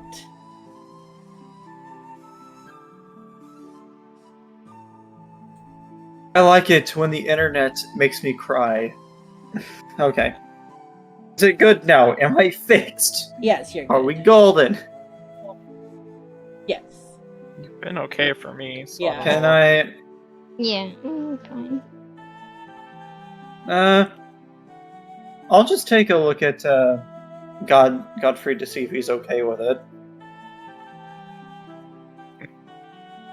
Yeah, okay, no. Too rich for my blood. You can have my potion, Godfrey. And I'll hand him this potion. You see the skin floating around in it. Thought it was bone. Skin and bones. Will you hand me the swiftness potion? Yeah. It's an elixir of swiftness. Yeah. Elixir of swiftness. Yeah, specifically, the experimental one that does the drinker walking speed increases by 10 feet for 1 minute? Oh, mine says an hour. Oh, Yeah, it says 1 hour. I thought I just read what it said. Oh. Oh, 1 I hour. Sorry about that. Copy. Where did I read minute? I looked at the thing that you showed. And I read minute, my bad. There was the resilience was like right below it. Oh, That's And 10. you might have read that minute I see. thinking that it was. My bad. But yes, Thank you, Blair.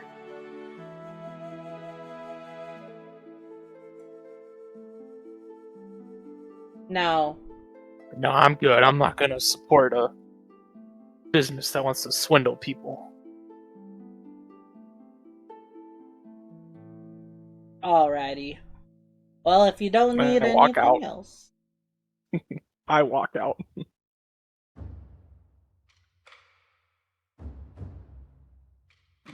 Okay. So where do you guys want to go next?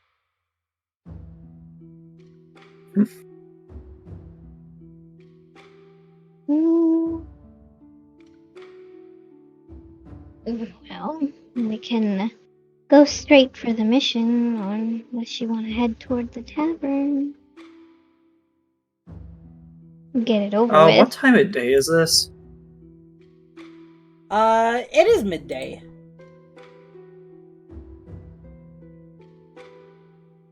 Okay, just want to make sure.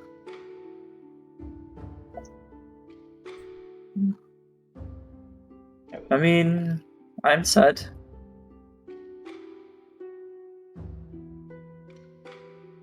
Yeah, Is everyone else I'm set? ready. If you all are.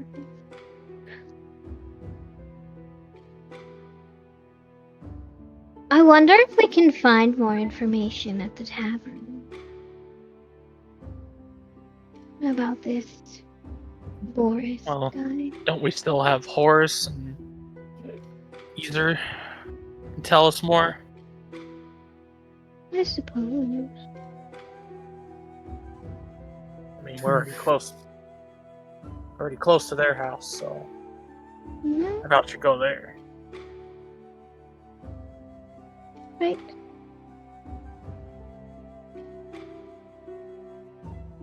I'll start heading over.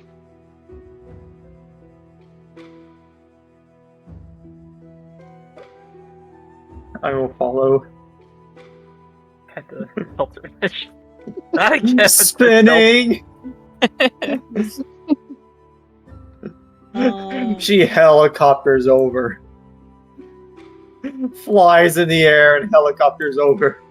Yeah, following the directions that Oleg gave you, you're able to find a small No. wooden cottage on the side of the road. You see a plume of smoke coming from the chimney.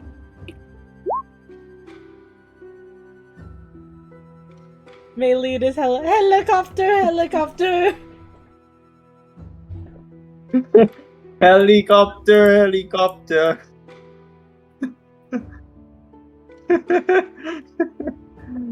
Okay. I am going to knock on the door. Alright.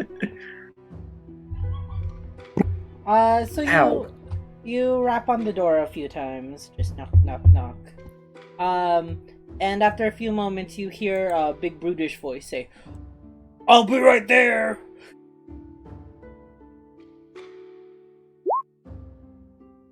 That caught me off guard. After a few moments, a big gnomish gentleman opens the door, and he will look to you all. "Hello, how may I help you?"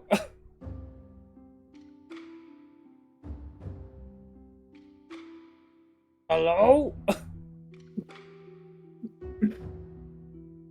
Are you gonna say anything to him? I just stand You're there. the one who knocked.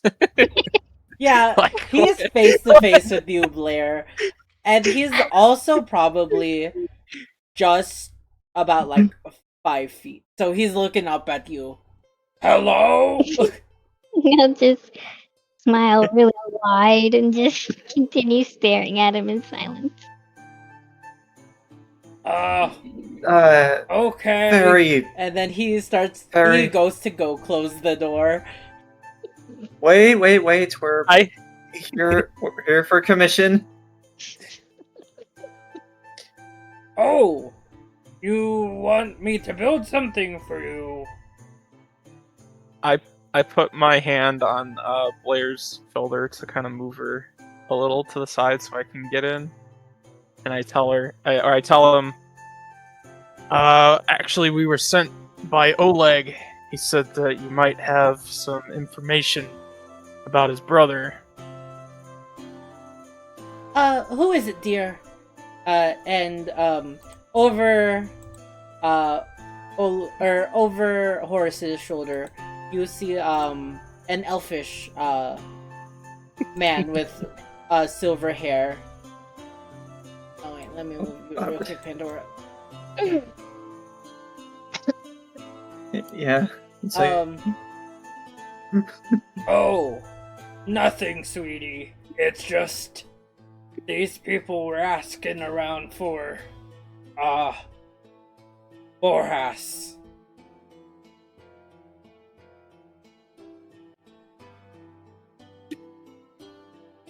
Oh, I see. Well, unfortunately, we have no information on where he is. Maybe go check out, look for Desmond. I heard that he was hired, for a job for us just a couple days ago. where would we find him? He's not far. He's just across the river. You should find him in the north of town. If you have a map, the Izir will show you on the map where Desmond's cottage is located. With that, I hope you do help, or I hope we did help. I hope we'll find him. Sorry that we can't give any more information. All Is there right. anything you can tell us about him, personally? Desmond? He's a good man. He has a family. That's where they live. I think he does gardening. Oh.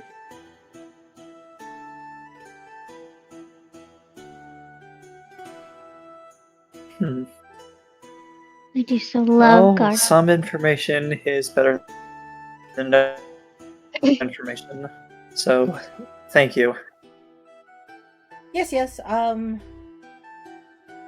Alright, so you're off now. Goodbye, guys. Goodbye, everyone. Thank you for visiting.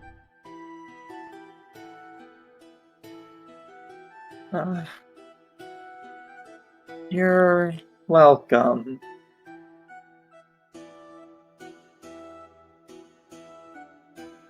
I'm gonna Horace begins to like slowly awkwardly close the door. shuffle.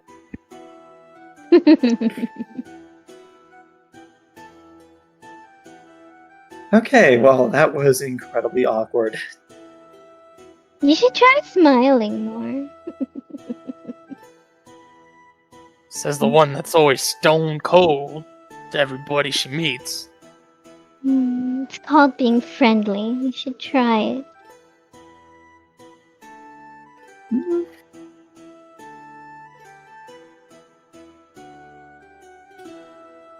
Maybe with a little more words. Mm. Anyway, if it's across the river, then I suppose we need to find someone who's willing to give us a boat to the other side. Across the river, that's such a long ways away. Claire, you could probably Do see you think the it's better other side of the river. Yeah, you can see the other side of the river. The river itself is about 550 feet wide.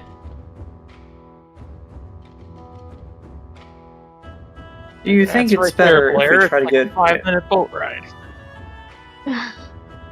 On a boat, really? You want to swim? Do you want to swim? You might sink. I don't need to breathe, so... That armor might weigh you down. Look...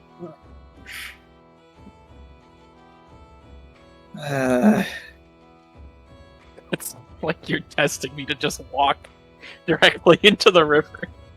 Just see if I cross normally. I mean, it's your choice. It could be fun. We'll see who gets there first. I don't know if that's a good idea. I'm gonna take a... Can I do a perception check to see the current of the river? Yes. I mean, I'm wearing chainmail armor. Probably. Unless Who it's a knows? strong It doesn't... It doesn't hurt. Yeah. I can't... You Okay, can, go ahead, Eden. Just from this distance, you can see boats moving, both, northward and southward. You can see all the boats are kind of like, river paddle boats. Like the one with the big, spinning, paddle, behind it. But from just looking at the water, you can't really tell which way it's going. Yeah, I don't necessarily trust water. I can't tell the movement of. You could always fall in to find out.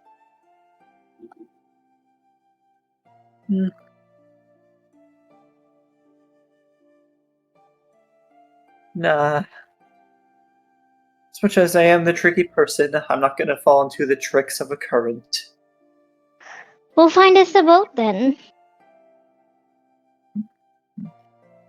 I will say, Well, looks like they're... you do notice that there seems to be 3 ports on each side.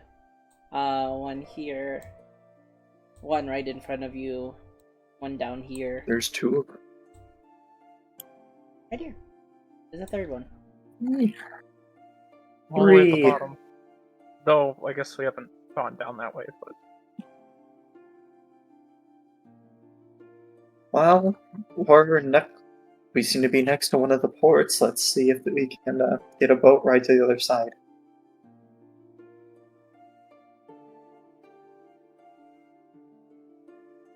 Yeah.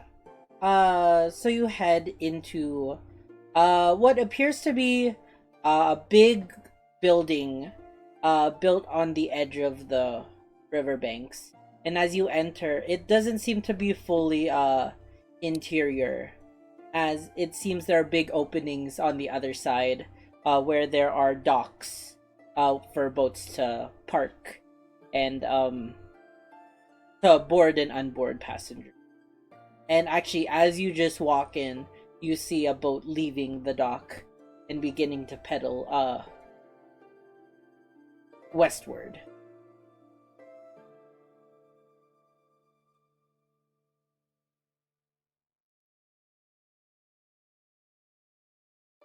What do you guys want to do? So, is there like a guy we can ask? Sorry, what was that, Delta? Gonna look around. Okay. See if there's a guy that we have. Yeah, you see, a help counter. And in front of the help counter, you see a goblinoid man. He seems to be reading a book. Ask or something. Oh, Delta's Oh, breaking. yeah. Delta just got booted from. Lord. Oh, not. Am I good? Yeah, you're better. Are we good? Back now. You definitely broke there for a second. But yes. Can I look for like a someone? I can hear what he is saying, but you're also breaking. Yeah, there I he think goes we again. need a merchant selling a boat. Yeah, that's what I meant. Yeah. Yeah, there is a I will- desk that you can see on the I'll side. switch on to the phone. And it looks like he looks to be a red goblinoid man, reading a book and wearing some bifocals. On the counter you can see a sign that says information. Is it my internet? No, I can hear No, you fine. it's mine. It's mine. I see. It's mine because apparently my Wi-Fi runs like a potato sandwich.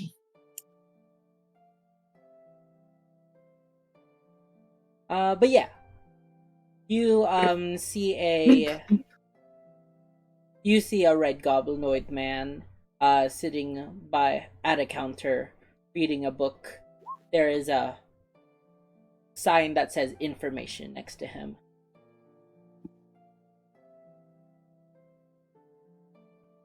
I'm gonna walk up to him. As you walk up to him, you see how many gifted to do a TPK? That's crazy. Welcome Stream Elements HQ. Oh my god, wait. Stream Elements HQ. Wait, what? Wait, what? Welcome. Hello. Wait, is that legit? I think Is this so. boat merchant gonna kill us? It'd be crazy. That's crazy. Are we gonna die to Streamlabs? Hi, friends. Dream Elements. Excuse Element. you. Mm-hmm. But welcome. Yeah, we're just starting a D&D mini campaign. We just started. We haven't got into combat just yet. Should I'll we die get for started? TPK. TPK. Just there's like some gift subs no. just dropped. Anyway, so the bugbear pulls out his glaive, his +2 glaive. Get ready for combat. He throws 5 Eldritch Blasts. Oh, Jesus Christ. Nah, I'm kidding. Let's go! I'm ready. But welcome, I don't feel like that's a good welcome Stream Elements. I hope you have a good time here. Yeah, I know that I interacted with your tweet earlier. Thank you for popping in. I really appreciate it. But sorry, back to the story. What did you guys want to do? I know you said something, but I got distracted. I wanted to walk up to the Red Goblin. Yes, you walk over to the Red Goblin. He eyes you up and then goes back to his book, licking his finger and flipping his page.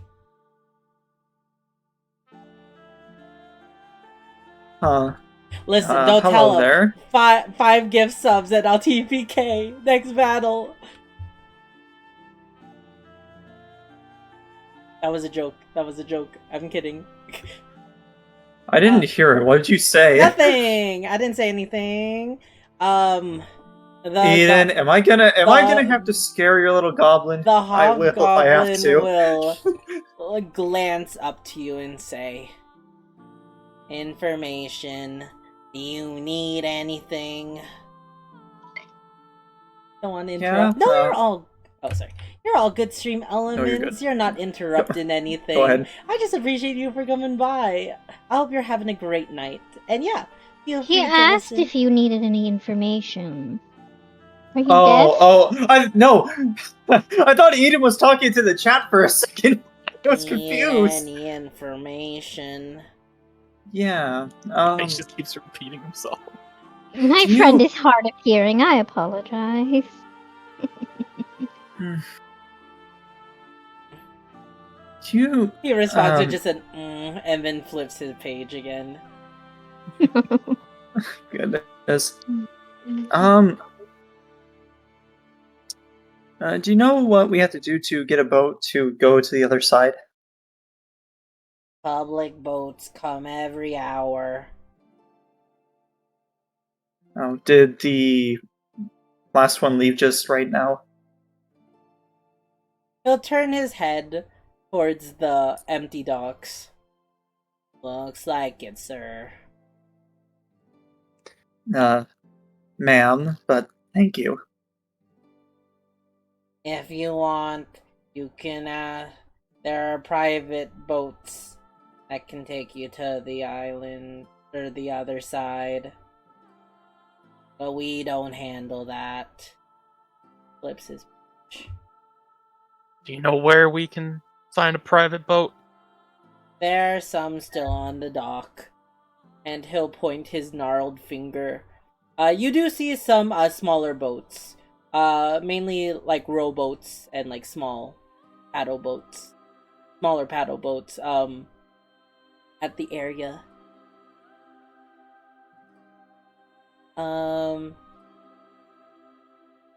And you can see a couple what appear to be like sailors standing and maintaining their boats. You can either ask for one of them or wait for the next ferry to come.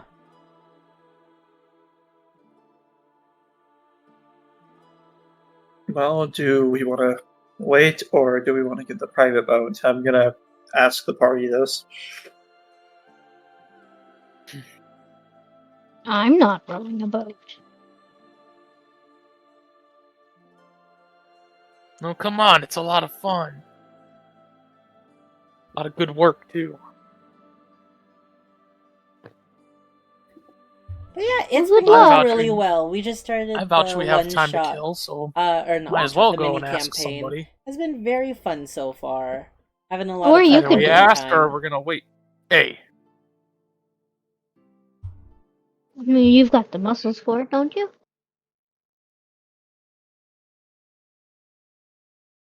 yeah, but one person rowing 4 people across still could be a little useful getting help. It'd be cheaper, wouldn't it? Nah, ask the guy. If we row our own boat. We don't handle the business of other private boats. So you're saying it would be free? I don't handle the business of private boats. Yeah, I think that's incentive to talk to people on the dock. Uh, I whispered, Blair, you're just speaking to a broken record. Bathrooms are that way. Mike Wazowski. Mr. Sullivan, I'm always watching. Mike Wazowski.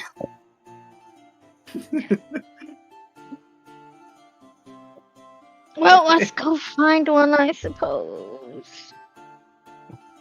Okay. Thank you for your time.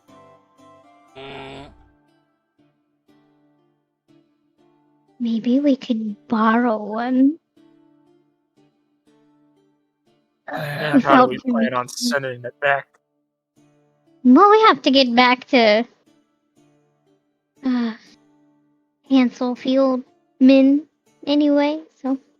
Let's just talk to the people on the dock that are at the private boats.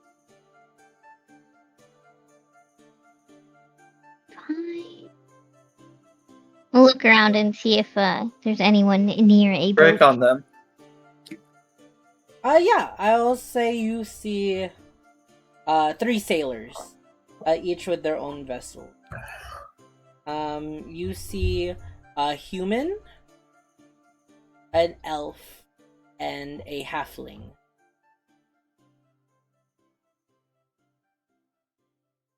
All near the We- same boat? No, with 3 separate boats. Oh, okay.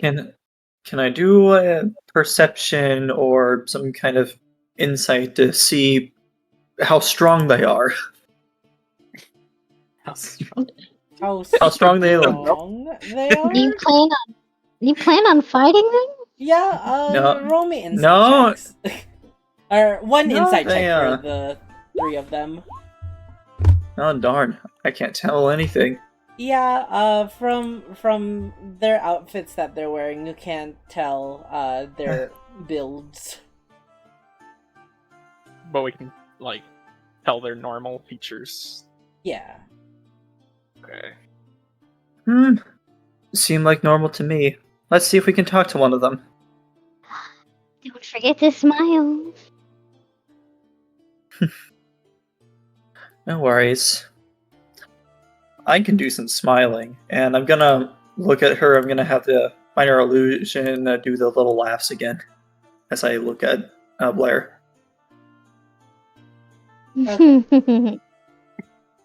You see a very long smile on Pandora's face. As she smiles, she minor illusions little giggling laughs in your are all around you.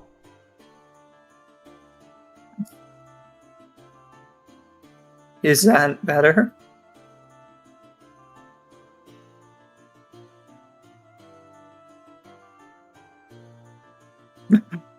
I don't know if that picked up, but I asked if that's better. It did.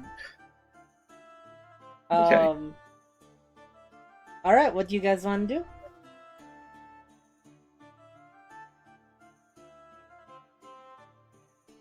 I want to try talking to the human.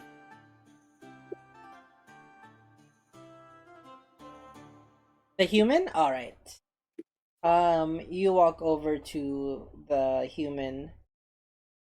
He seems to be wearing a simple brown outfit. And he will look at you. What ho, adventurers! Why did I give him this voice? I instantly regret it. What ho, adventurers! Why, hello there! What ho, you smell poor. Wait, what did you say? I flat out didn't understand that. Nothing. Not anymore, I assure you. I'm pretty sure you are. You spent all the money on 3 health potions. Oh, Yeah. No, it was only 70. Most of the It's money. like 70%. It's fine. We'll get more later. How may I help you, adventurers? Are you renting boats? Perhaps. Renting out? To the well-endowed.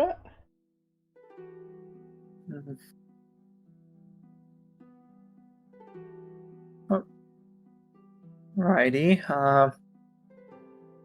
We would like a private boat to the other side. Or we could Huh? ask somebody else. This vessel seems inadequate. What? How dare you say that? To the SS, I could buy you and sell you for double the profit. Can I make a perception check of the boat? Yes. Okay. What are you trying to perceive? I want to tell like the actual like craftsmanship of the boat, Yes, of like course. if it's a good boat or. Okay. Yeah, perception. If I do it right. Yeah, you look at this fine vessel. It seems to be, though smaller than the ferry paddle boats, it is a well-sized one-man vessel. Or like a, you only need one person to run it vessel. Okay. It seemed very nice because especially the wood frame has been painted a nice white, and it seems to have almost golden like filigree. And on the side, you can see it says the SS. I could buy you and sell you for double the profit. Oh, that's the actual name of the boat. Yes, of course it is.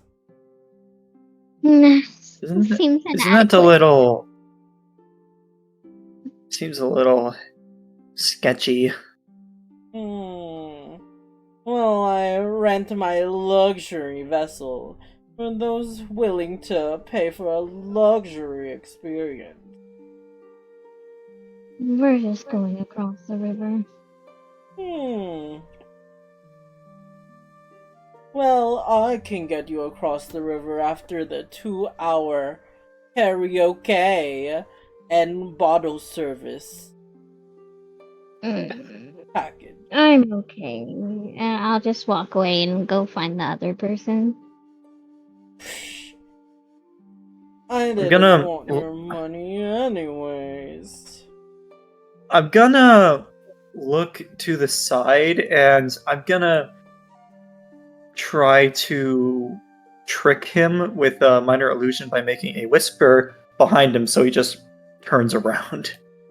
Yeah, he hears you can tell he hears your whisper and he'll look around and say, what? Come on, let's move on to the next guy. I don't want to look at his face. He looks stupid. Oh shit.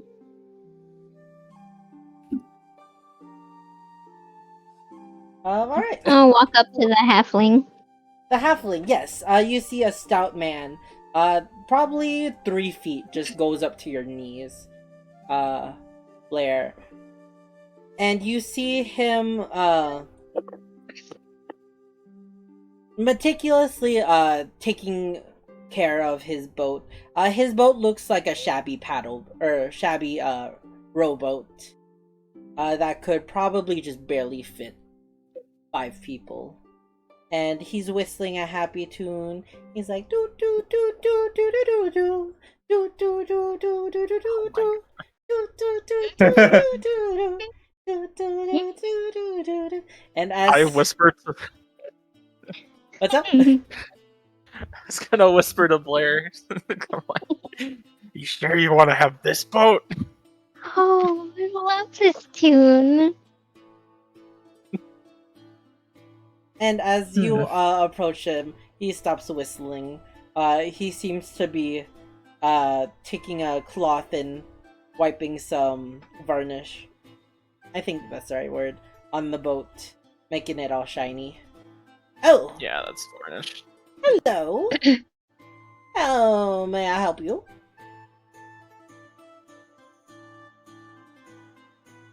Yes, hi, my kind sir. We were looking for passage across the river. Oh, And we yes. wanted to know if you were renting out your boat. Oh. Well, I'm not renting it out, but I can give you a ride, if that's what you wish. For free? How about a silver? For the lot of you. Honestly, that's Can I look at the?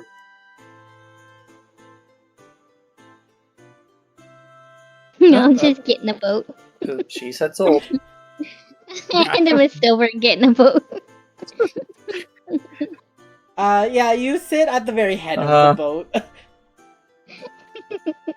And he just takes the silver. Alright, then. Yes. Get on, everybody. Me and my vessel, the SS, never has sunk in its life. We'll get you there safely. Yes, sirree. Never sunk this boat once in my life. Oh, what a fantastic How long have you name. had the boat? 3 hours. Perfect. It's been my dream to own a boat like this. My family never really believed in me, saying that I never have driven a boat before, and am colorblind, so I can't tell the difference between rocks and water. I'll show them. Yes, everybody, Well. get in, get in. There's an extra silver in there for you if we get caught safely. Really? Oh, Yes. maybe with these 2 silver pieces, I can buy that medication to help with my day blindness. Come on, everybody, get in.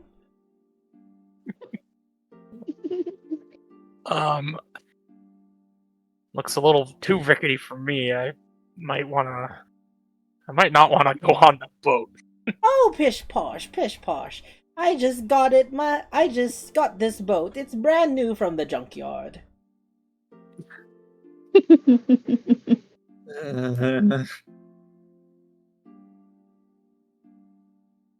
Maybe we can have that race after all, Godfrey.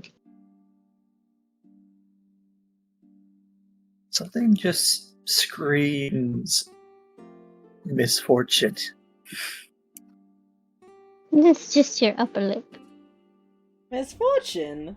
That's the same words that Swamp Witch told me right before she said I should never own a boat. But I proved her. Good for you. Okay, Blair, if you really want to take this boat ride, have at it. But I ain't going on it at this point. Not right this moment. Then you go find someone else. I'll wait for you to come back. Tell me I was right. Okay, so I'm gonna head over to the elf that's nearby. Yeah, you see a slender elvish woman, and she seems to just be standing in front of a boat. It seems to be another paddle boat, but this one much smaller and probably needs some effort helping with. And she looks you up and down. A soldier, I'm assuming?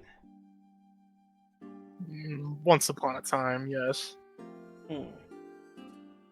So I heard you're trying to find passage to the other side of the river. Yes, but we've had some not so great encounters with the last two, to say the least. Well, I can get you across. It'll be 5 silver per person.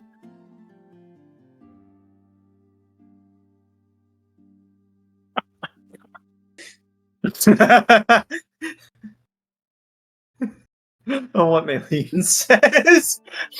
Oh my god. You're just a butt. The halfling waves over to you on the other dock. Are you coming, greenhead friend?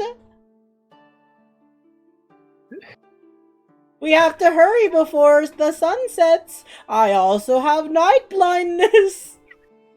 I just wave him off. Can I do the same trick I did to Human and just make like a music play in the background so he's distracted? Which one? Minor illusion. Wait, make who distracted? Yeah. You know, like the little Jack in the Box music tone that plays. Yes. But which character are you trying to distract? The elf, the halfling. The halfling. All right. Halfling. Oh, I love this song. Da da da da da da da da da da da da. He also can't sing for his life. Another banshee.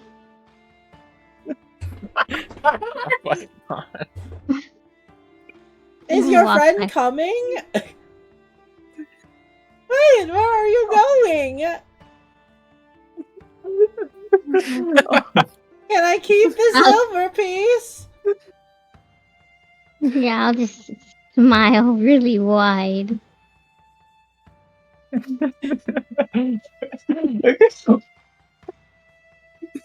God. So many banshees. But Alright. so are you all coming onto my vessel? I trust this one over the rest. What do you think? Would you be able to take us all across in one trip? Yeah, that should be no problem if you help me. I can help you. Wonderful. So what, at least 2 gold pieces? For the lot of you, yes. Then I will pay for that. Pandora steps forward from Godfred and pays the 2 gold pieces. The elven lady, will say, thank you. The name is Sally, by the way. Don't you want to learn my name? I just wave him off again. I say, oh yes, what is it? Oh, it's Jack. Okay. Please don't tell me I unintentionally played his theme song with the Jack in the Box. I'll take this Okay. I'm boat pulling with in my breath. I'm like, oh, of course it's Jack. Oh, do you still want to ride my boat? You can still. Oh no, you're walking away too. Okay. Bye. All right, Jack. It's my time. I will get across the boat and prove them all wrong. No, is he gonna sing? So you guys are getting onto the other paddle boat, correct? Yeah, that's the plan. Yeah. All right. Also, Oh, yep. hold on, I need to read this because this might be the first time I ever do this. Oh, what do you know? It's not written down. Does bardic inspiration count for like strength stuff? Any ability check, saving throw, or attack roll. So yes. Okie dokie. I'm gonna how do I do this? I'm going to say good luck to Gottfried, and I'm gonna wink at him, giving him bardic inspiration. Wonderful. Yeah. So you head over, or you all head into the paddle boat, and Sally will start the rudimentary engine. Behind you, you see the large wheel begin to slowly turn, and she takes the boat starboard as you're heading across the river. Gottfried, I just need you to hold on and make sure we continue head straight. You can do that? Got it. Gotcha. I'm gonna add more coal to the flames. The rest of you can find benches that are just on the deck of the boat to sit at. Hey Raps, do you know how to add like the little tokens to your top right corner? Oh, yeah. If you click the little below you, it looks like a white coin. Yeah, I see that. I'm just trying to find them. I don't know what it looks like. Fourth row down, next to the 3 swords, there's like a little bard symbol. This one. Oh, am I just blind? I can't find it. Here, I can add. There we go. Look, oh, I found it. Hooray! But yeah. And Maylene is helicopter. What? Maylene, Pandora, and Blair, what are the 3 of you doing as you are just sitting, waiting for the ferry to complete its ride? I am going to pull out my my maple lyre, and I'm going to play row, row, row your boat. Perfect.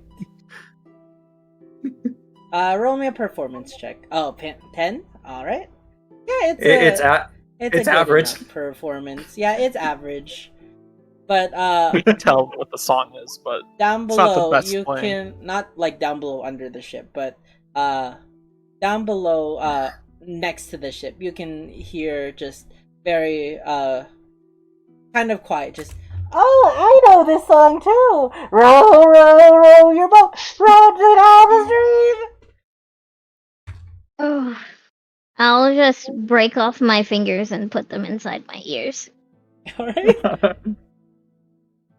Uh, Now, Gottfried, you feel the tension of the waves pushing onto the boat, and it's starting to get harder to keep the boat steady. Roll me an athletics check.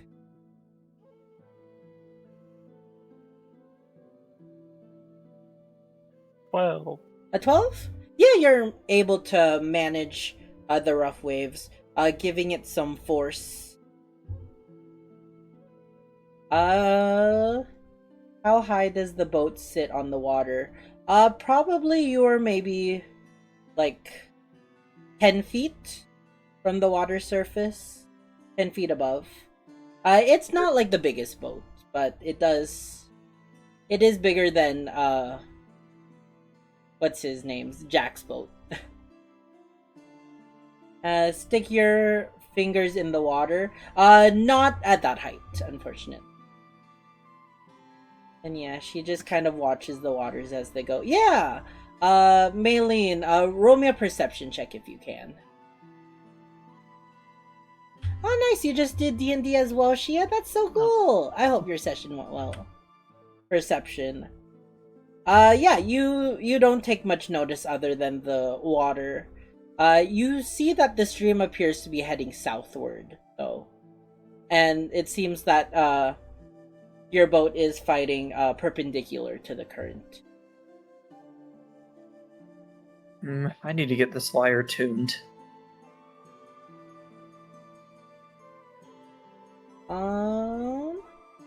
Alright. Anything else anyone wants to do as they're just riding their boat? Can I look back and see what Jack is doing? Yeah. Actually, roll me a perception check as well. he's just Okay. dancing a little jig to row, row, row your boat. Is he It's singing? just- 7. No. You look behind you back to the docks, and you actually don't see Jack or his boat. Can I do one as well? Sure. I really want to know what's happened. Glove, glove of love, gently down the stream. Oh, Jesus. Oh, that's not good. You also don't see Jack. It's fine. No, I'm too distracted in trying to fix my lyre. He's probably already made it across. Yeah, roll me one more athletics check as you are nearing the other side of the river. Ooh. Feel it. 21. You are good to go. And as you make it, you're able to reach the other dock, and Sally comes back up, finishing doing the coal, and she brings the boat in steadily at the dock and opens the hatch. There you go. Pleasure doing business with you. Thank you.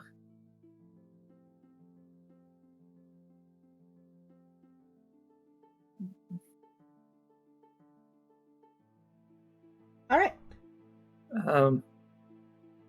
I'll say you step off of the boat, and you see a very similar looking dock. You see that the one ferry that left you is now docked here as well. And there are many passengers, from traders to just simple passerbys, getting off of the larger ferry. And I will give Godfried 1 perception. Okay. 17. 17. Yeah, as you're getting off of the boat, Godfried, you can hear a very familiar humming at the dock beside you. You just hear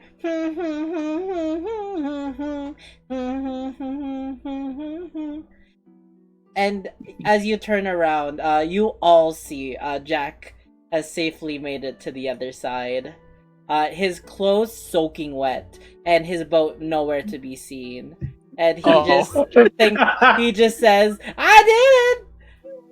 I sailed my boat." Yep, See? sure did, Jack. I mumble under my breath, right into the river.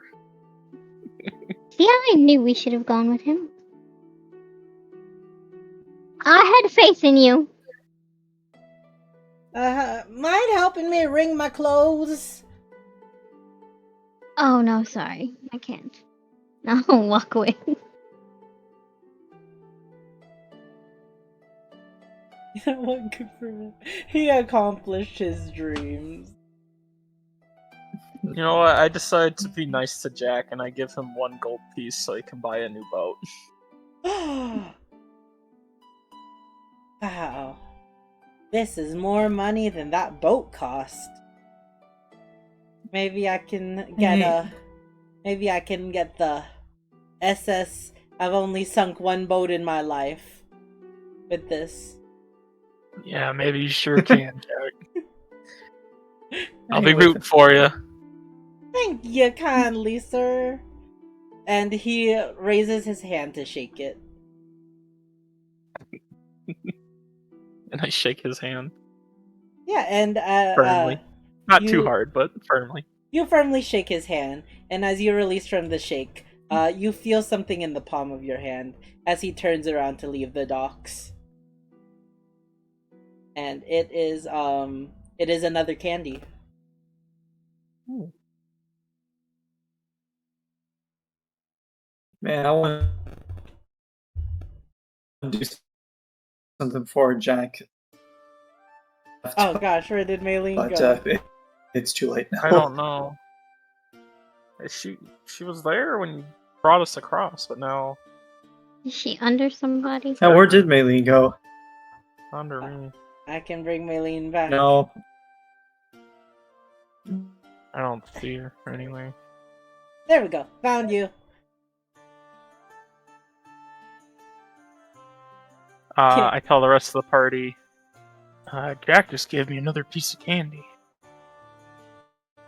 Must've You done should something eat it. good. What's it I taste can't eat it like? though. Why? You have a mouth.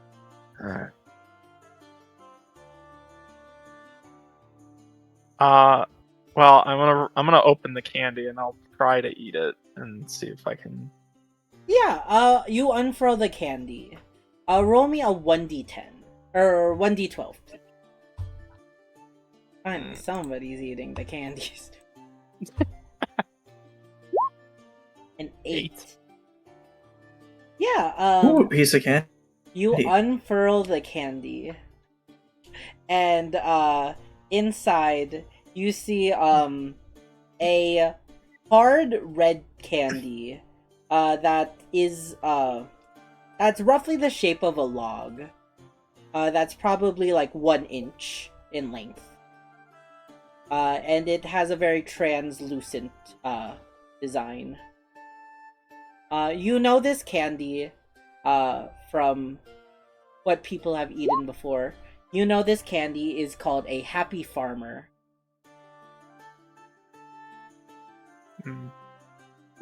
But it's like a hard candy. Yes.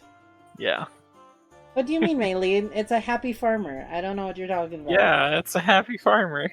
Does it Happy taste farmer. like Happy Farmer?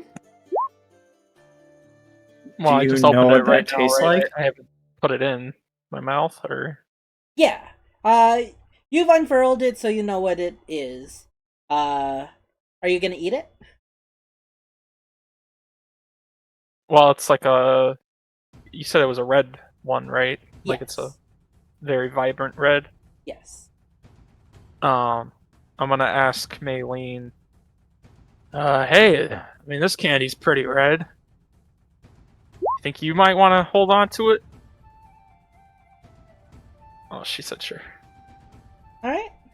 Maybe you can try it if you want. Oh, hold on. She's typing Yeah. right now. It tastes like farmers. Panic.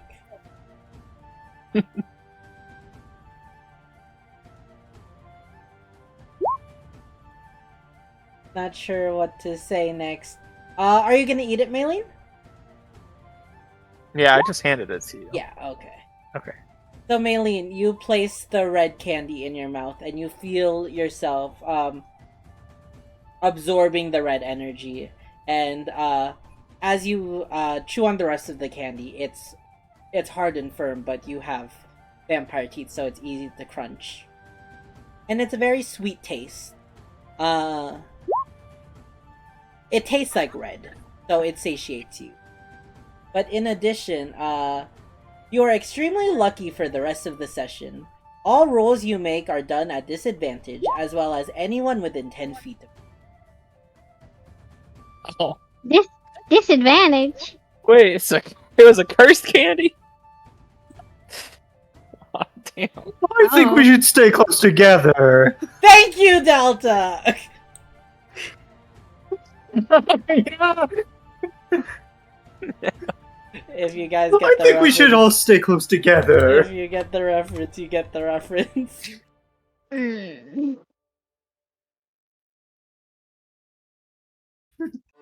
Oh dear lord. But yeah, you eat the candy. You don't recognize the effects. Or, you recognize the effects, but,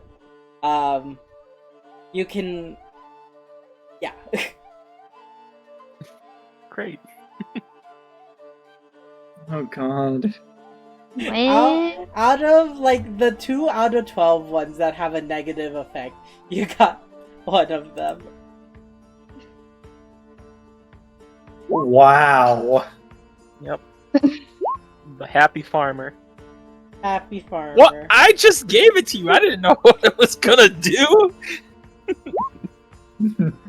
So, the luck of the roll. It's the luck of the roll. For the rest of the session? But yeah, dear what lord. what do you guys want to do?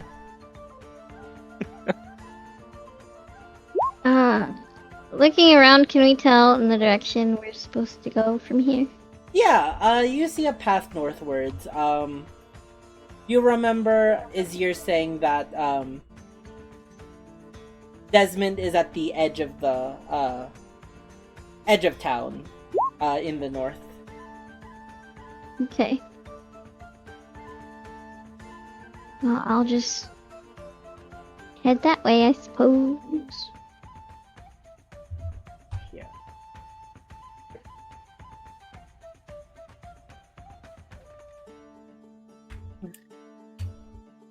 Hey, now I'm scared. Yeah, so you head to the north of town, and, as you're walking, nothing happens. You feel the stares of more people, all around you, and, you make your way to where you've been pointed to, Desmond's cottage. Everyone gather up so I can copy and paste your characters. We just like making it harder for you. Help! Oh my gosh. Okay. Oh, I'll just This is arguably worse.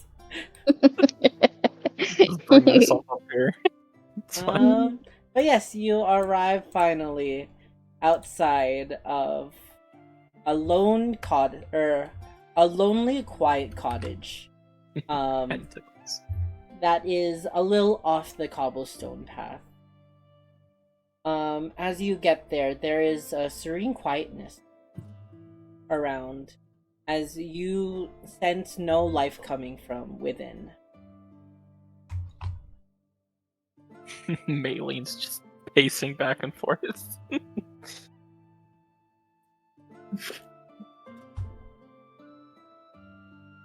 Okay. I guess.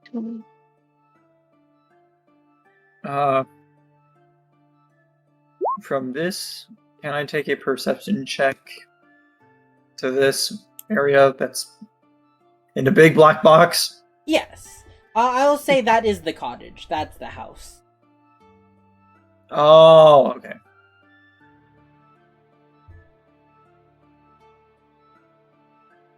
But looking around, you don't see any windows. On any of the faces of the wall. Well, something tells me they don't really like sunshine.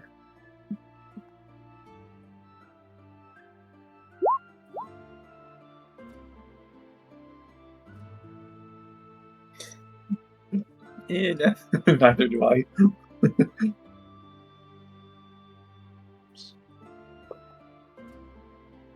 Alright, well, I'm gonna walk up to the front door. Alright.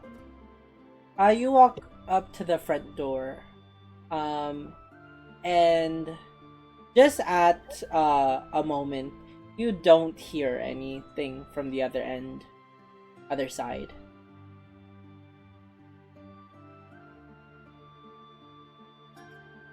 Alright, I'm gonna Chuckles give it is such an icon. nice, good knock, you know. Smile. Don't forget. You rap on the door a few times.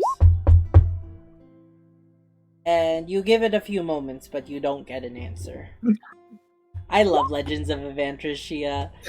It's like, they're one of my favorite D&D groups. I call out, "Hello? Anyone home?"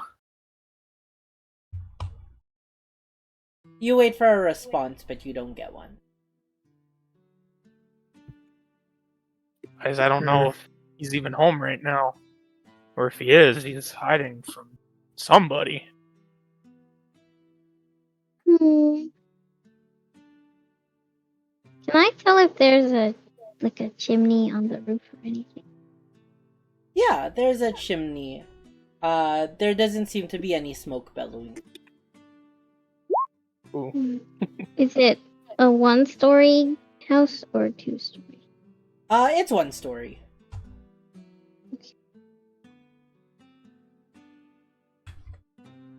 Can I climb up on the roof? Roll me an acrobatics check.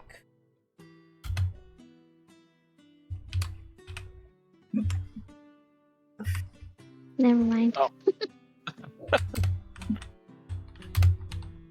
So much for my climbing. Yeah, you try to lift yourself up, and you lift the top half of your body up, and your leg dangles there as it's like kicking for a little bit before you just fall to the ground. A very large indent is where you are, as you're still very heavy from being stone. Yeah. New plan.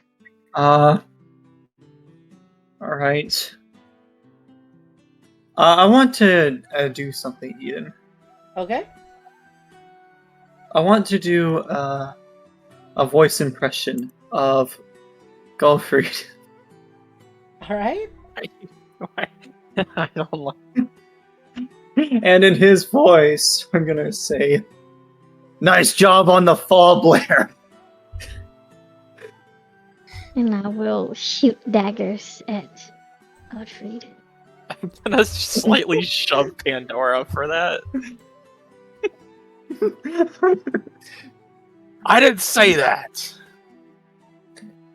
I mean, come on, it's not like I can do any better. Say that.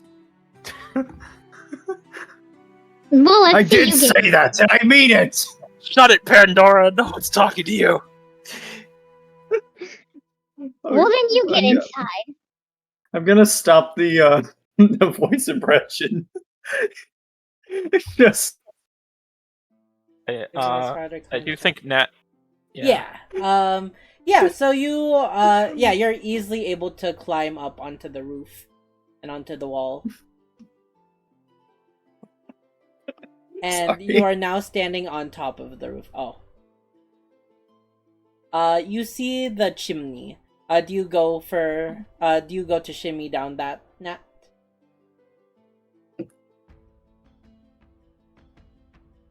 How big of a space? Probably just it's your run-of-the-mill chimney. I'll say you can just barely squeeze through. But you might drop. Okay, you'll jump down? Alright. How much does your, Oh, you don't have Featherfall yet, correct? So you will take...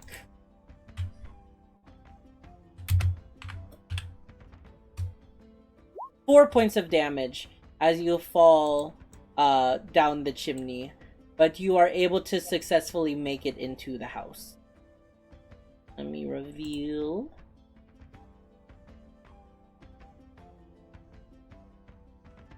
There we go. Maylene, you find yourself inside of this cottage. And yet you do not sense anyone is here.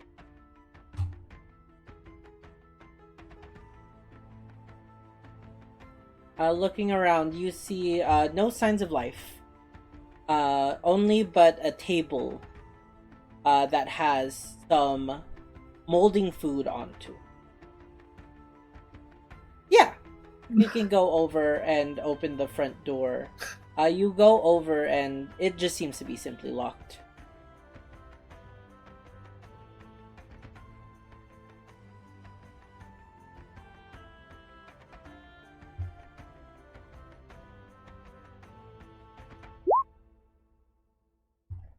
No, you're all good, Nat. Yeah, you unlock the door. All of you waiting for Maylene. You see the door open, and your Dampier friend is standing in front of it, beckoning you inside. Head in, losers, we're going shopping. You're searching. Searching. We're going shopping.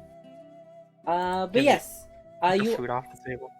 You all look at the house, and just as Maylene's noted, you notice that there doesn't seem to be much life in this house.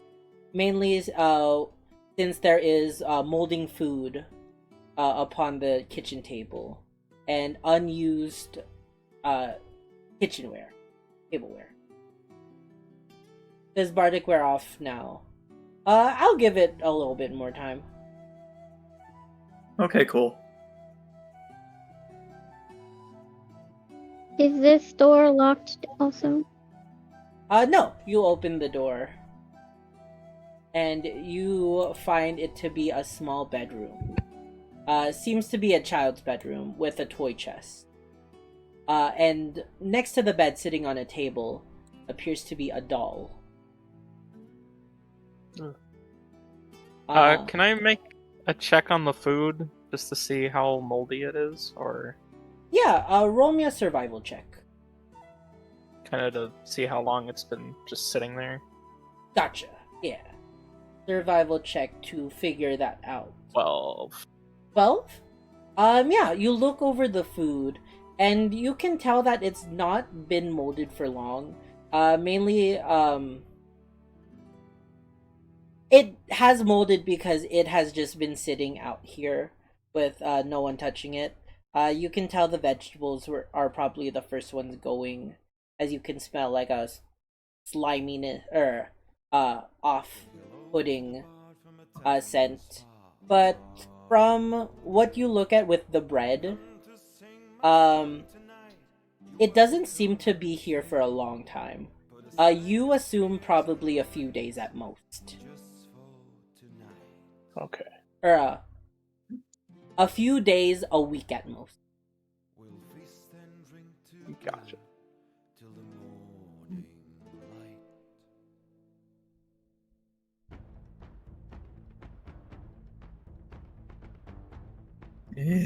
Disgusting, moldy food. I want to rummage through this chest here. Yeah. you look through the chest and you search through a variety of toys. Some that you recognize as Hassenfield products. The wooden doll, or the porcelain doll that's sitting on the table, actually does quite remind you of the one that you saw at on the shelves. The one that was said to be made by Borjas. And looking through the chest, actually, you find another piece of candy. This one with a yellow wrapper.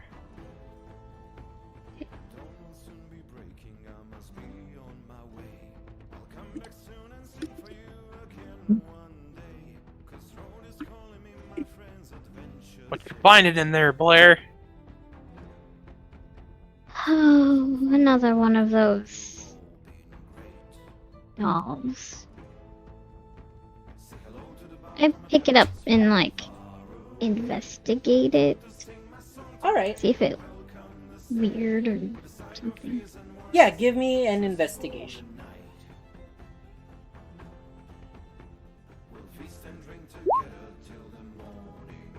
21.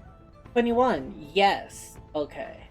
Investigating this doll, you notice, yes, it's a similar craft to what you saw at Hassenfield Toys, Boris's creations.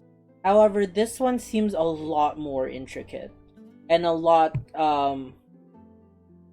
there's a nicer polish on it. Almost as if it's a newer doll.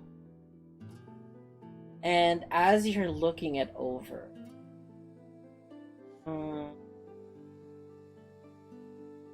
As you're looking it over, you actually notice that there is a string behind this doll.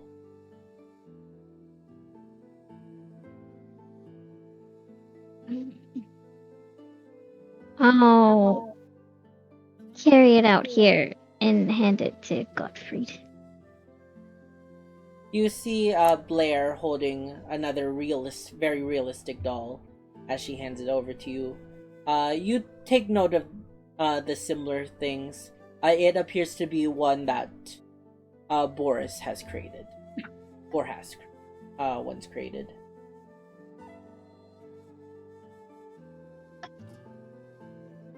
It's got a string on it. I don't do dolls. Also, is it like a string on the back or something? Yeah, it's like one of those wind-up strings that like you pull. And it has like a little ring cord to pull it. Well, I'm gonna pull it. Alright. You pull the cord. Roll me a strength check. Just straight check. Or straight strength. Yeah. 12, nice. Well, it wasn't a high roll. Yeah, you pull the string, and you maybe give it a little too much tug, as you don't feel it give way like a normal doll that would speak would do. And instead, as you keep pulling the doll, the white fiber cord continues to be pulled out, and you can see the white cord tied, and then it shifts into a different cord. One of almost like a red entrail. As you keep pulling and pulling, this bloody sinew of natural fiber continues out of the doll until it finally plucks out and you can't pull anymore. And you just hear the doll in a very distorted voice just go, "Mommy! Help! Daddy! Help me!" And it turns like dark and creepy. And you guys hear that too, or? I didn't hear anything. I don't. What do you mean? Blair just goes behind the wall, is hiding. Yeah, and I'll say, as you pulled out the bloody cord, it painted the white dress with pink and red now, and you're just holding the string in one hand and the doll in the other as you're hearing it say that. I'm just. Eh, You know, guys, That's I think there might be something wrong with these dolls he's making. you're telling me.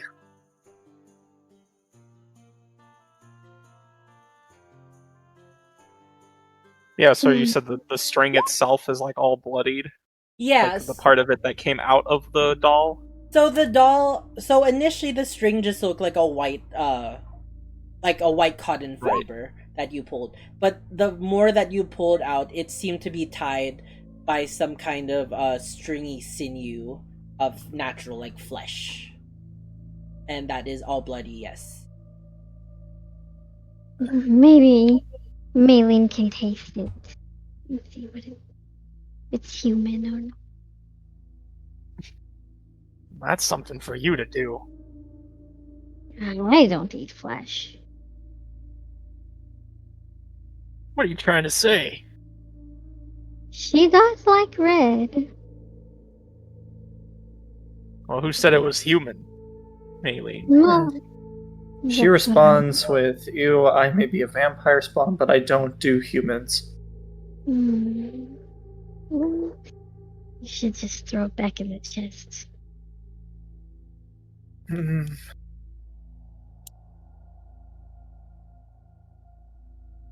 That's pretty creepy. Mhm.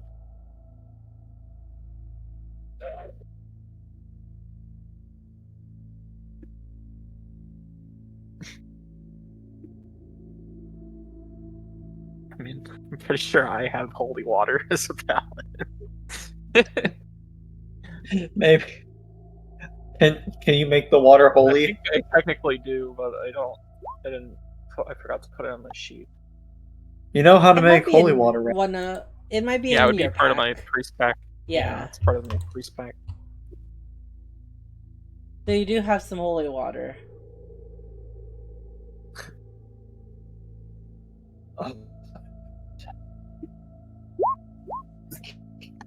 I mean, yeah, I don't know. Well, somebody do something with it. Don't just carry it around. It's dripping everywhere. Oh, what is it gonna do? It's just a doll. You feel a wisp and mass form onto your shoulder, Blair, and a barrel appears. Can I have it? Yes, take it away, Beryl. What, you want the doll or you want the string? You see, the feline figure of Blair, scamper off of, or not Blair, Beryl, scamper off of Blair's shoulder, and it sits in attention at you. Its wispy tail wagging as it looks up to you, Godfried. Okay, well, I'll just hand the I guess I'll hand the doll and the string to Beryl. Beryl only takes the doll and Okay. will begin to like shake it around, almost like a dog, shaking it further. And as he is shaking it, he begins to rip and tear the fibers of the doll, and you can see a mass of cotton fluff and other things come out of the doll. And then as it lays broken on the ground, Beryl will say, "Oh no, it's broken. I am bored of the toy. Goodbye." And then he will go back on your shoulder and then wisp away, waiting for you to call him. Ugh. Can I look at the contents to see what is with the cotton? Yes, roll me a nature check.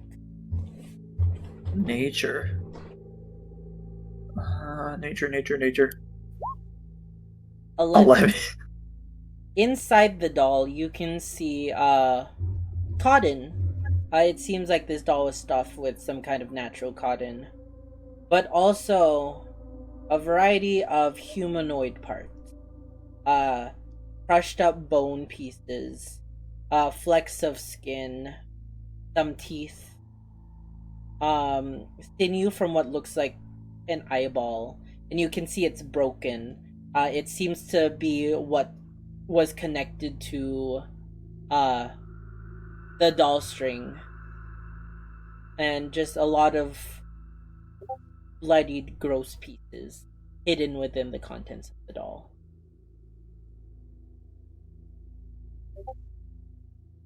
That is gross looking.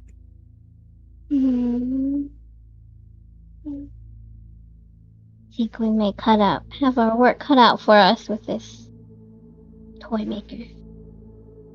I knew it was too good to be true than just a simple talk. Yeah, no wonder why we're getting paid so much money. Maybe he turned the other people that were looking for him into dolls as well.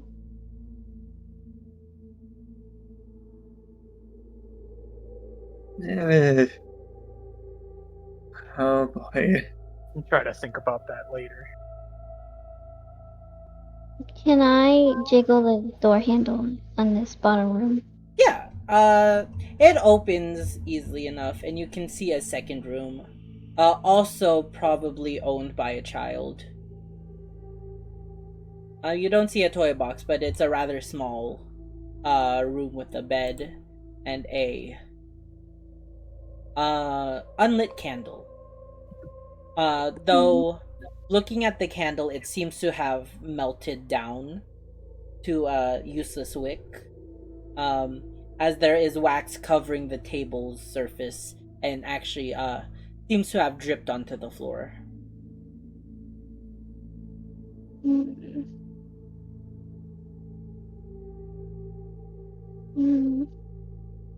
About the door behind us.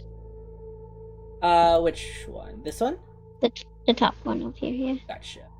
Yeah, you go to that room, and you find it much larger than the others.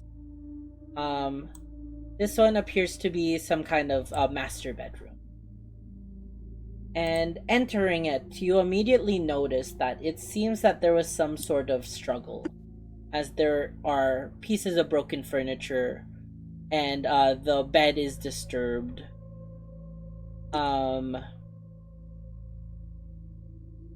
But then you notice, sitting in the corner here, there appears to be another doll, sitting.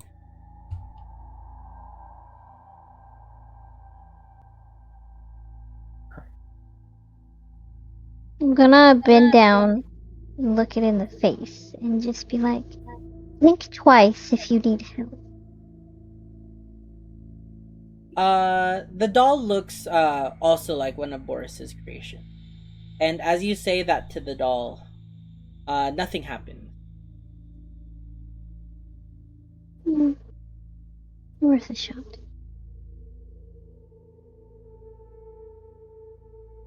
There's this is a room too, right? With Yes. this door? Okay, I'm gonna check this door. Alright? as well. Yeah. You open the door, and you find...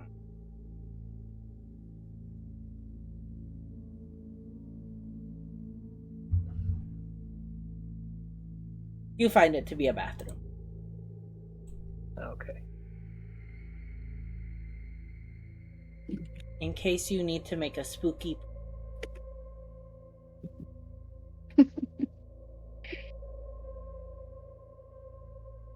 Yeah, I'm just gonna find a body in the bathtub.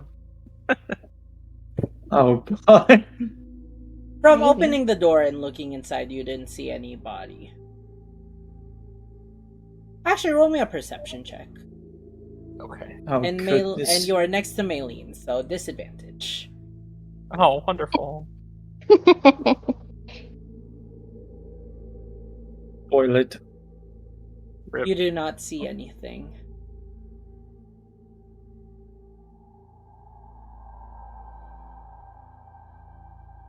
Is this another toy box? No, that is what appears to be a closet. An armoire. Can I open it? Yeah. You open it, and inside you see a couple clothes hung up on hangers, and on the bottom of said chest, you see what appears to be a doll. Another doll. This one much plumper and fatter than the others. And in its hands, it seems to, or not in its hands, it seems to be sitting on something. Something leather. Can I tell what it is just by looking at it? Yeah, roll me a perception.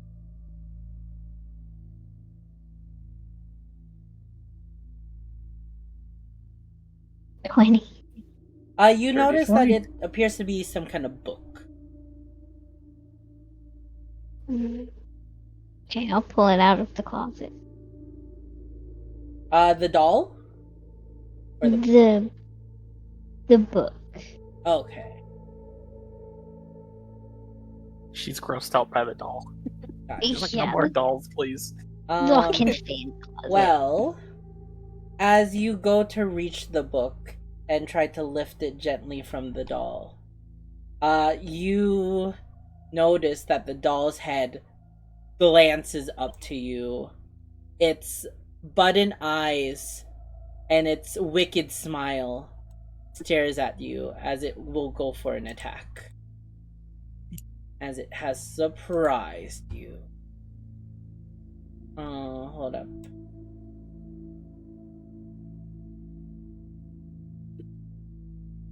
So,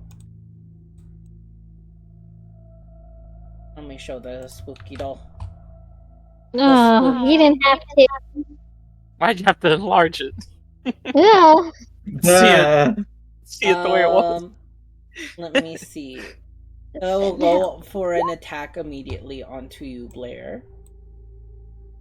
15? Hang on a second. I don't think I have my armor.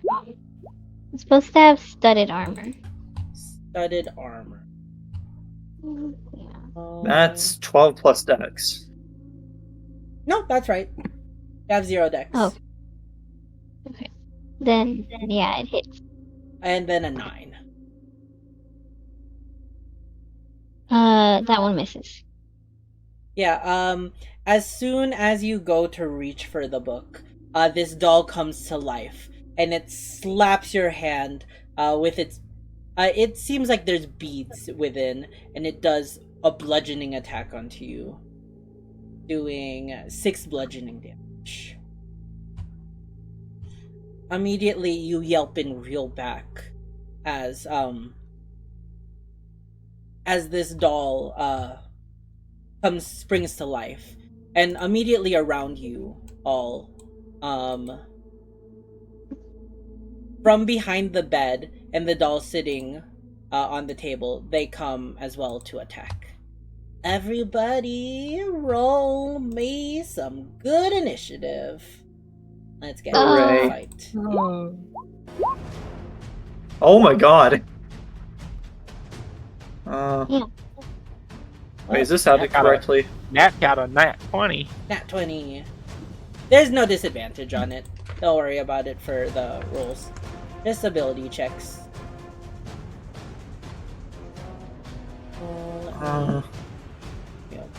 What kind of armor do I have on myself? Okay. Just accordingly. Okay, I'm good now.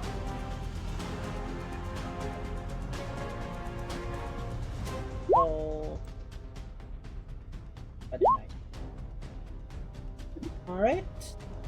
Let me just set up initiative. Any tiebreakers? Nope, we are all good.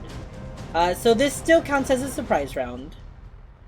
So that doll springs to life, and the other two around you also spring to life.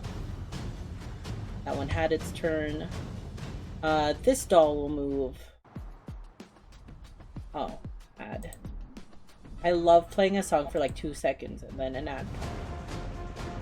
This one will move 5, 10, 15, and attack you, Pandora.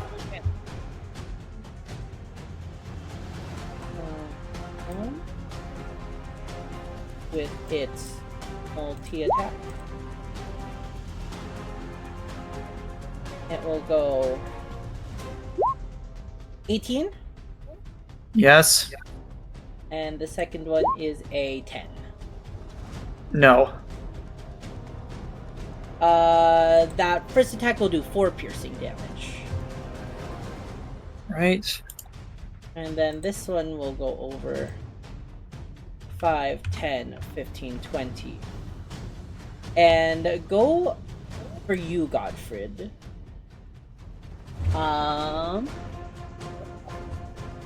It will try its multi-attack as well.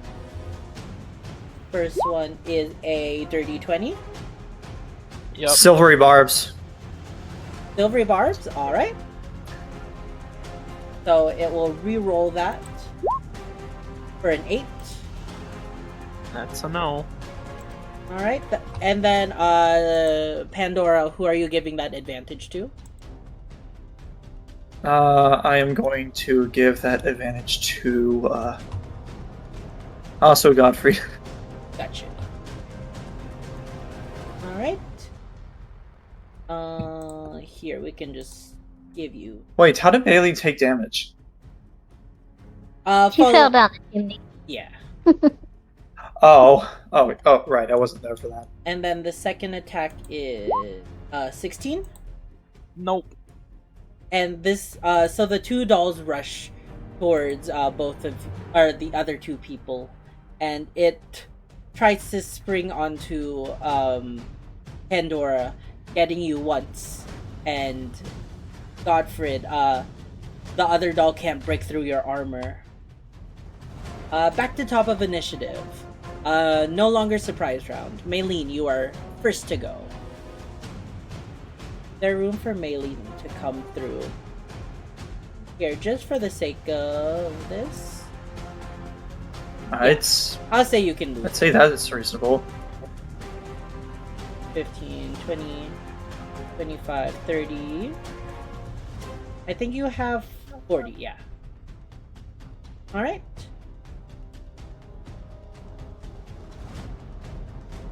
Yeah, that's okay. That's good.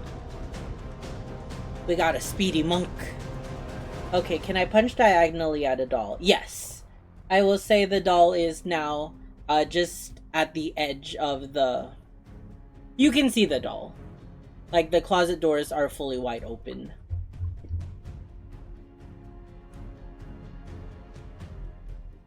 And also, if you bent this one, you can also attack this one. Yeah, I'm gonna try and attack the... I don't know how to... Sorry, my voice is shot, that one. No, you're all good. Yeah, you pinged it well. Can I... Okay, how do I do this? Do I just click on arm strike? Yeah. It should automatically roll at 12. 12. Will hit. Okay, and then I'm gonna do a flurry of blows, so that'll do 2 unarmed strikes. Mm-hmm. So if you want to roll for the damage, just click the word unarmed strike there. Click it here. Like in the chat, yeah. So that one, and then the other one. -3. Oh, so for flurry of blows, that just means you can do 2 unarmed. Yes. Okay, it does a separate one. There you go. That one probably doesn't hit. A 7 does not hit. And then you have 1 more. I thought flurry of blows I can only do 2 action points. No. 2 actions. So normally as a monk, you can do 1 unarmed strike as an action and 1 unarmed strike as a bonus action. But if you do flurry of blows, you can do 1 unarmed strike as an action and 2 as a bonus action. Oh, I didn't properly read that. Okay, well, yeah, that one probably hits. Yeah, 13 will hit. For 5. Same target? Yeah. Alright. And you blow it up. With your swift punches, you quickly manage to take out the doll as it bursts into a pile of fluff Good. and sinew. Bloody. Alright. Anything else you want to do on your turn? You still have 5 feet of movement. I'll move. I'll stay where I am. Gotcha. Alright. Pandora, it is your turn. Right. I am going to go rapier, and I'm going to strike this one. Alright, yeah. Roll for the attack. That's not a rapier. That is a initiative roll. No, help. Okay, there we go. 19 19 will hit for 4. for 4 piercing. That is the lowest I can do. Oh. That's fine. Alright. Anything else you want to do on your turn? I wanna. I'm reading to see if I have any bonus action stuff I could do. Reaction, bonus.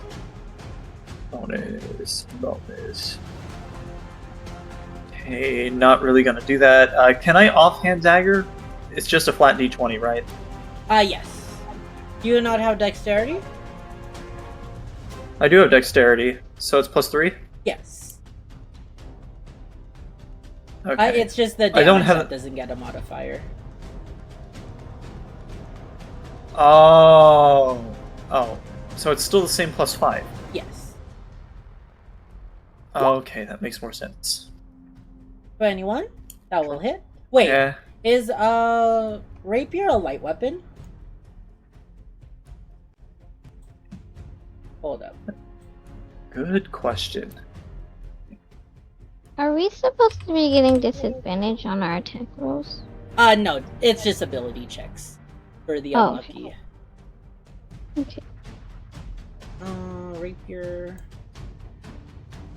Simplest answer is because the game designers decided not to give it the light property. Okay, so I can't do that. Okay, yeah. Yeah, I can't do that. So no dagger, unfortunately. But you still do have your bonus action. Is Bardic a bonus action? It is. Oh, wait. Can I cast it again? Yeah. Gottfried still has his.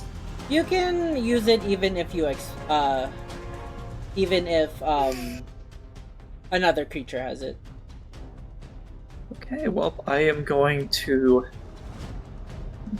gonna Bardic Blair. Gotcha.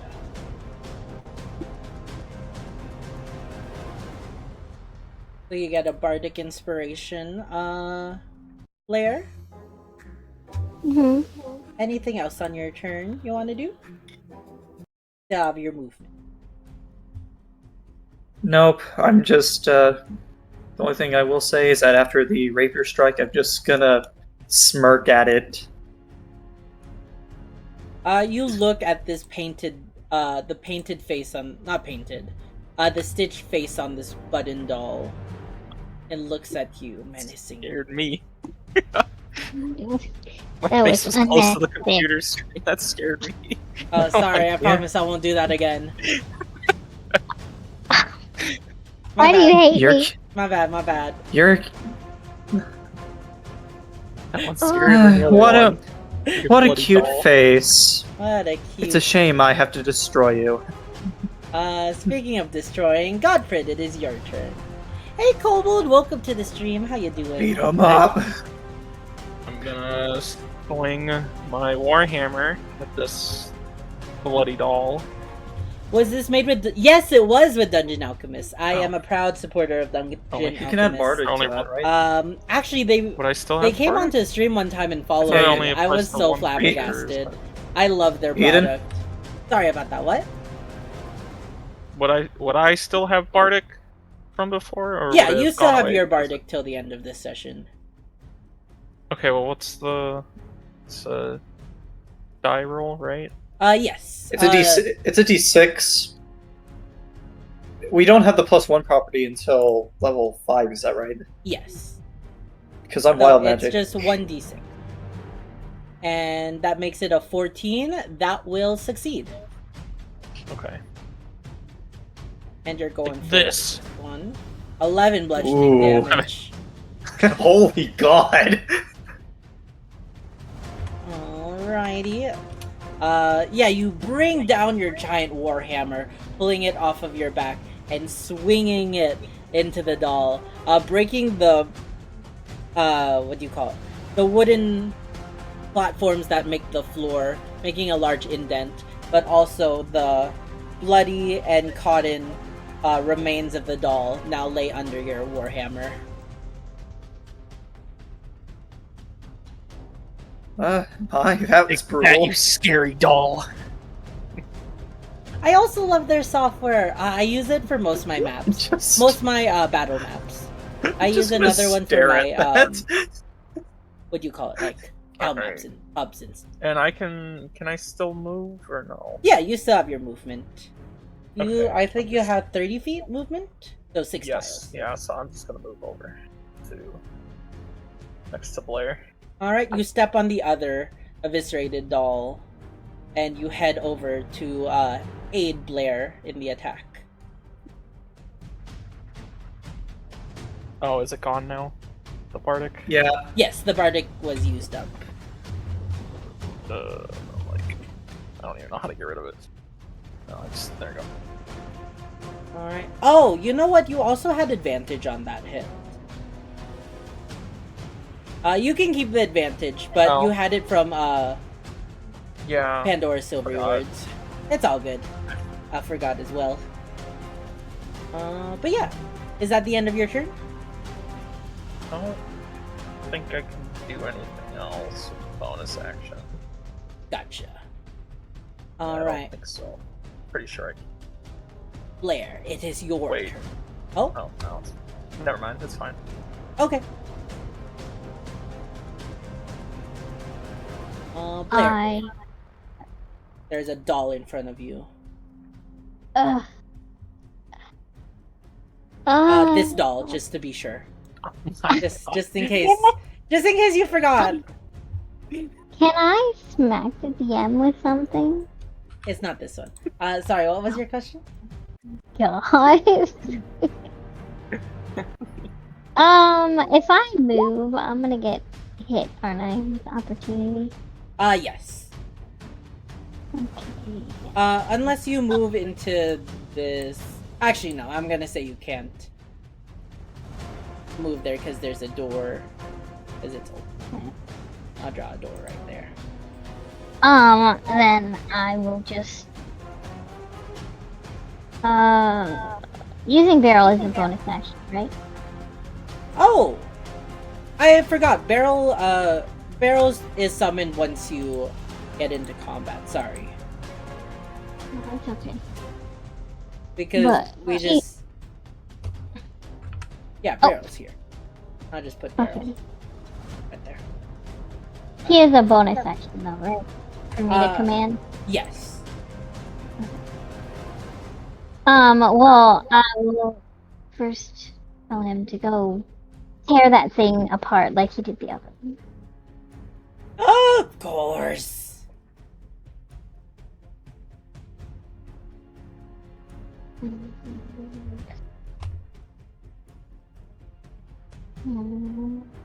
I'll let him do that first. Could you click your, actually, let me go open up your sheet real quick. Because I don't remember if he moves immediately after your attack, or it's part of the same. Oh, I don't know. Let's see. Sorry, hold up. Oh, boy.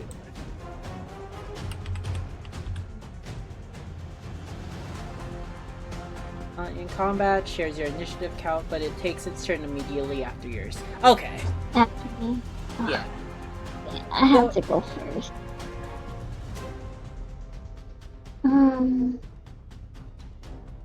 I'll just take my cauldron out and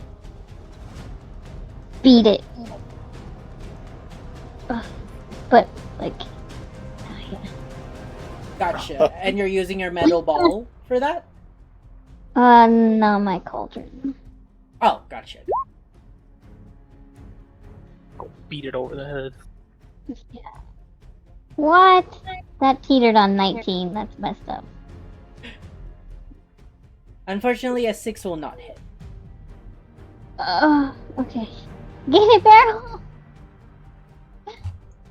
Yes! I will kill. Oh, and also remember, your cast iron cauldron is what you have for your firearm. So that will be a ranged attack. So that would have been at disadvantage. No, I was just hitting it with it. Yeah, but you can't really do that with a gun. Oh, okay. Okay, I'll remember that for next time. Oh, Yeah, goodness. We did it flavoring that it's a cauldron, but mechanically it is a rifle. Pew pew. It is a pew pew. Yeah, you can't just butt it with your gun. Watch me. So Barrel is gonna go and do a force strike onto it. It has a range of 30 feet. You see Barrel open its deathly maw, and a large spike will manifest in the shadow and pierce right towards the Need life insurance? Taking the thing. first I don't step need is life easy. insurance, but Start this your doll goal. I need.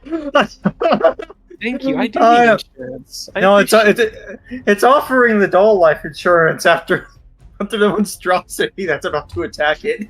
No life insurance. Oh, did that roll? A nat 1, Oh. unfortunately. And as the large spike fires from Barrel's mouth, it will embed itself right into the chest, or right into the cabinet. I tried. Jeez, that's a +7. Okay. And then again. That's insane. Yeah. I'll just stand here and just not move. Alright. Overstuffed doll is going to multi-attack. It's gonna go both for... One for Blair. First of all... A 10? Miss. And then one at Maylene. An 11? I don't think that. Alright. And it will try to whip its beaded arms at you guys, but it fails at that. Button-Eyed Doll is dead. Button-Eyed Doll is dead. Back to top of initiative with Maylene. Thanks for the lurk, Cobalt. Oh, I hope you're able to use Dungeon Alchemist sometime soon. It's a good product. I'm guessing I'm you just probably haven't just gonna been able do to build any a maps lately. regular unarmed strike on it. 19 will hit for 6 bludgeoning damage.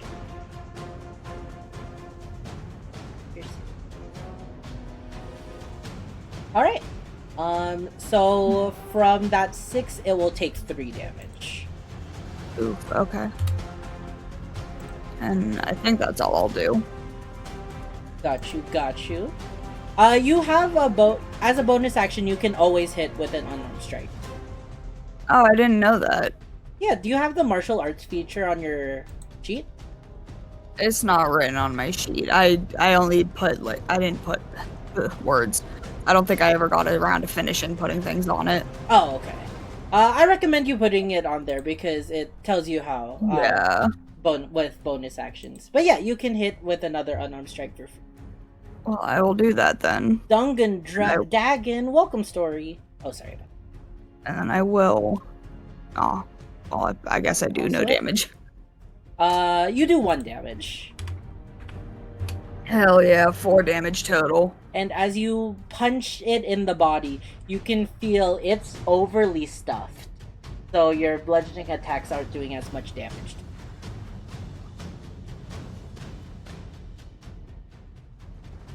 Yeah. That's it for my turn. Alright. Pandora, it is your turn. Alright, I am going to do a vicious mockery. At the doll? Yes. Gotcha. 2 psychic damage. If it fails the wisdom save, that will fail it. It fails the wisdom save. But what words do you whisper at this doll? Settle down, you chubby, smuggery muppet. As you say those words, it seems to not be even phased and not have even heard those.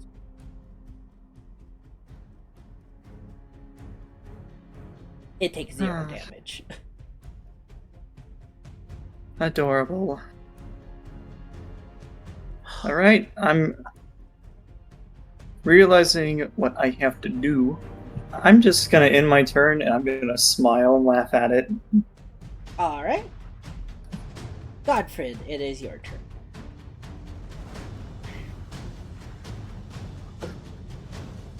I really wish I could use Hellish Rebuke, but I can't. Okay. I'm just gonna swing at it with my Warhammer. Alright. Right? I think so, right? Hold on, let me double check real quick.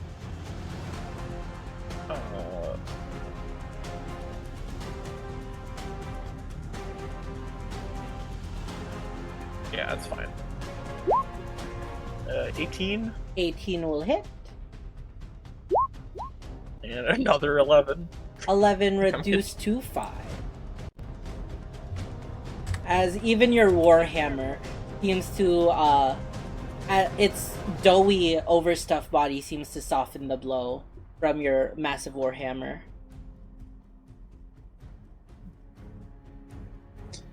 Alright, I'm gonna end my turn. Alright. Blair, it is your turn. If I use magic stones, is that still a disadvantage? Yes, because it's a ranged attack. Okay. I will just stand here and not move. Alright. But have barrel attack again. Okay. And you're not doing anything for your action? No. Gotcha. Barrel will say, I will kill you for Blair. 22 will hit. And another spike comes barreling from his mouth, hitting the doll for 6 force damage. I hit you! Damage. Yeah, it's a force strike. Alright. Okay. That's it. Awesome. It will do another unarmed strike with its stuff strike with its multi-attack. First one at Blair. For a nat 20. Silvery barbs. Alright. Silvery barbs it. Dirty 20. hit. So great. Hey, I still saved you from a net. Who are you going to what do you call it? Advantage. Give it to Maylene. Alright. I think for silvery barbs you can only have it on one at a time. So that would take it away from Oh, can I?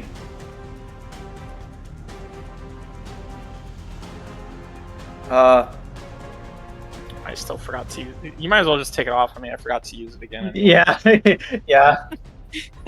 We'll change it to Maylene. Alright. Mainly, do you know how to add token markers to your character? Nope. Alright. So, when you click on your token, there is a... Did I do it? Oh, yeah, you did. Good job. Cool. Oh, a Lindor chocolate. That's a change of mood. So that 20 will still hit you, Blair, for 6 bludgeoning damage. Okay. And then the second strike will go onto I keep wanting to say Godric. Godfred. my bad. Godric. This ain't your hollow. Stuff strike. An 11? No. But can I use Hellish Rebuke as a reaction? Hellish Rebuke only, Is it only when I proc. do take damage? Yeah, when you take damage. Okay. Never mind. All good, all good. Yeah. Ah, it's like, why couldn't you just hit me? You see the stuffed doll kind of shrug its hands at that. Like, I'm sorry, I'm trying my best. It's your turn. Yeah, he's just like, I'm trying! You have advantage if you want to use it. Sorry, I'm dying. You're good. I think I do it this way. I'm gonna swing with my hand axe. Gotcha. Oh, nat 20. Hell yeah. Yeah. Alright, yeah, that should roll. For 7 in total. How do you want to do this?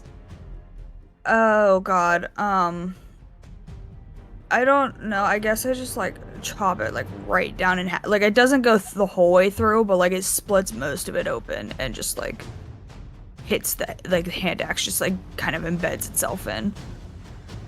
Awesome, yeah. So you slash at the doll, cutting its body from its neck, and the head rolls off of it, and it stands there wobbly for a few minutes before sitting, and its head turns upside down.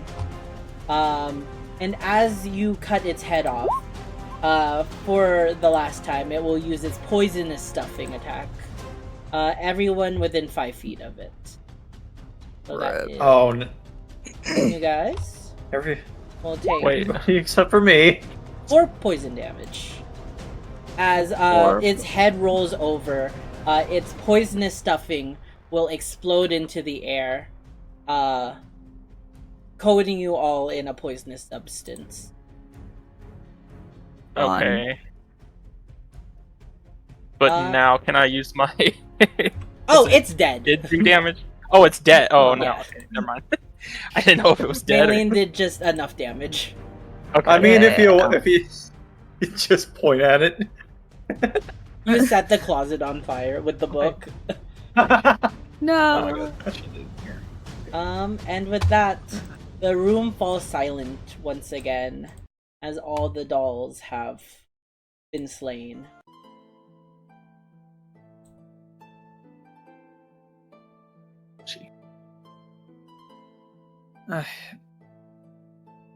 Is everyone okay? Unfortunately. That's mystic. Baleen. I'm gonna use Cure Light Wounds on Blair. Or Cure Wounds. I Alright. guess it's just Cure Wounds. I'm gonna use one. Cure wounds onto Blair? Yeah. Roll. I think if you just click on it, it should ask you the level and stuff. Oh, why did it do that? What the heck? Oh, does it not? It didn't like automatically. Like it asked me to cast at what level, and then it. Yeah, it's doing that. Why is it doing that? Oh, that's weird. I thought I had everything all good. Oh, it says spell card. I mean, it's Right. a 1d8 plus my charisma, so it's plus 3. Yeah, you can. Nice. Oh, nice. That's max. 11. That is max health. Yeah, plus 11, 3, so that would be 11. Yeah. So you get. I don't know why it's not working. Thanks. I can fix that after stream. We're just about to end here, but beforehand, the room falls silent once again. And all that is left now is the journal that you found, Blair.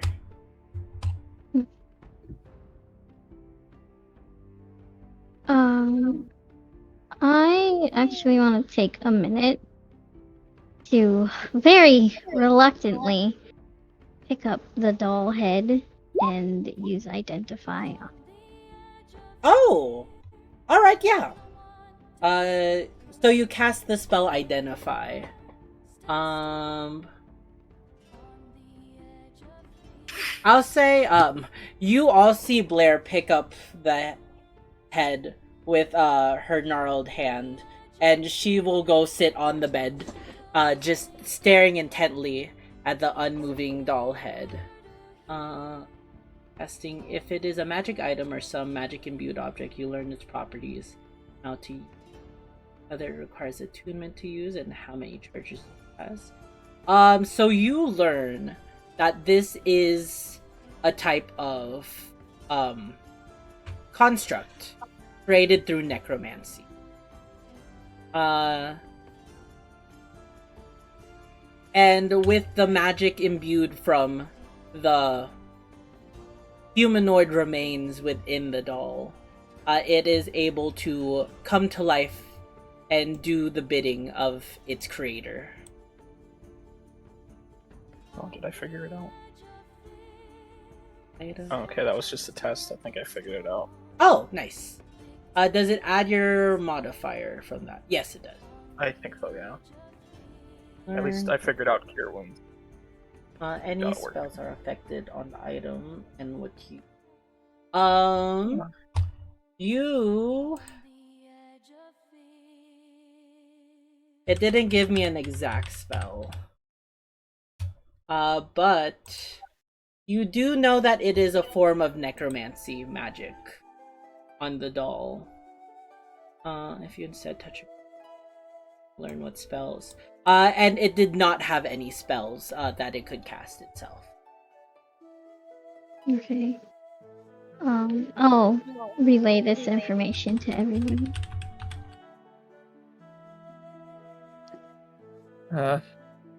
Necromancy. Yes, it seems so. I wish I'd thought of it before.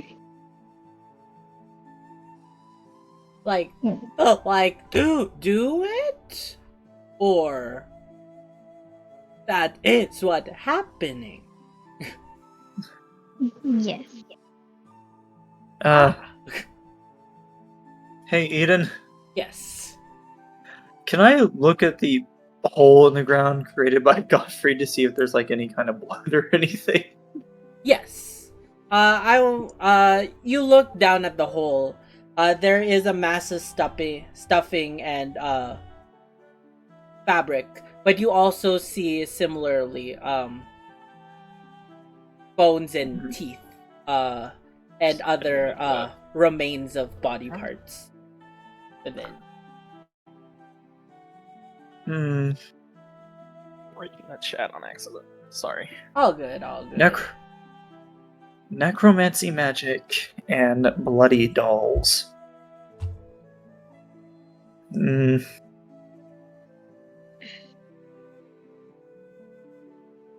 think it might be more than obvious that dead people are in these dolls. What made you think that? And I'll throw it on the floor. Call me Captain Obvious, but I think it's more than obvious now. Will you hand me that book barrel out of the closet? Yes, Blair. And he will run over. He has one of the dolls in his mouth, and he's just tearing it up. And will bound over with the book and place it into your lap. It smells like desperation.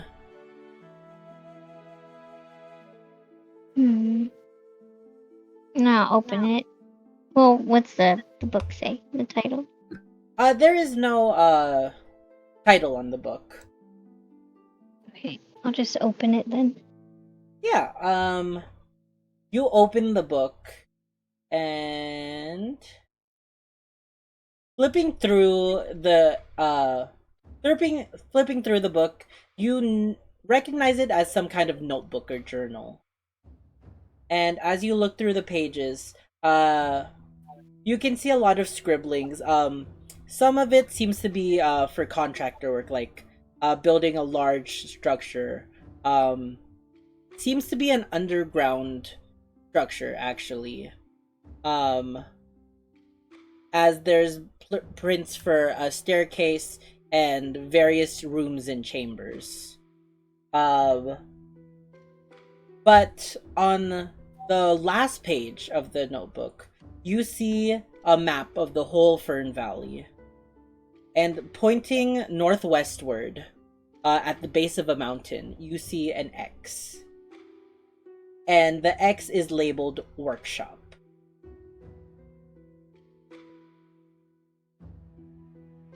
I think we found our man. And I'll point to it in the book so everyone can see.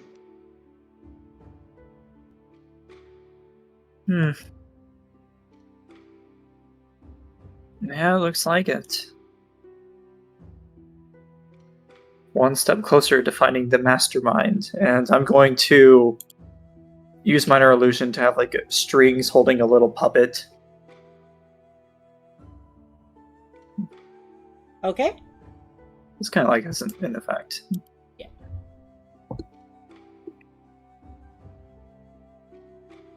Alright. What do you guys want to do?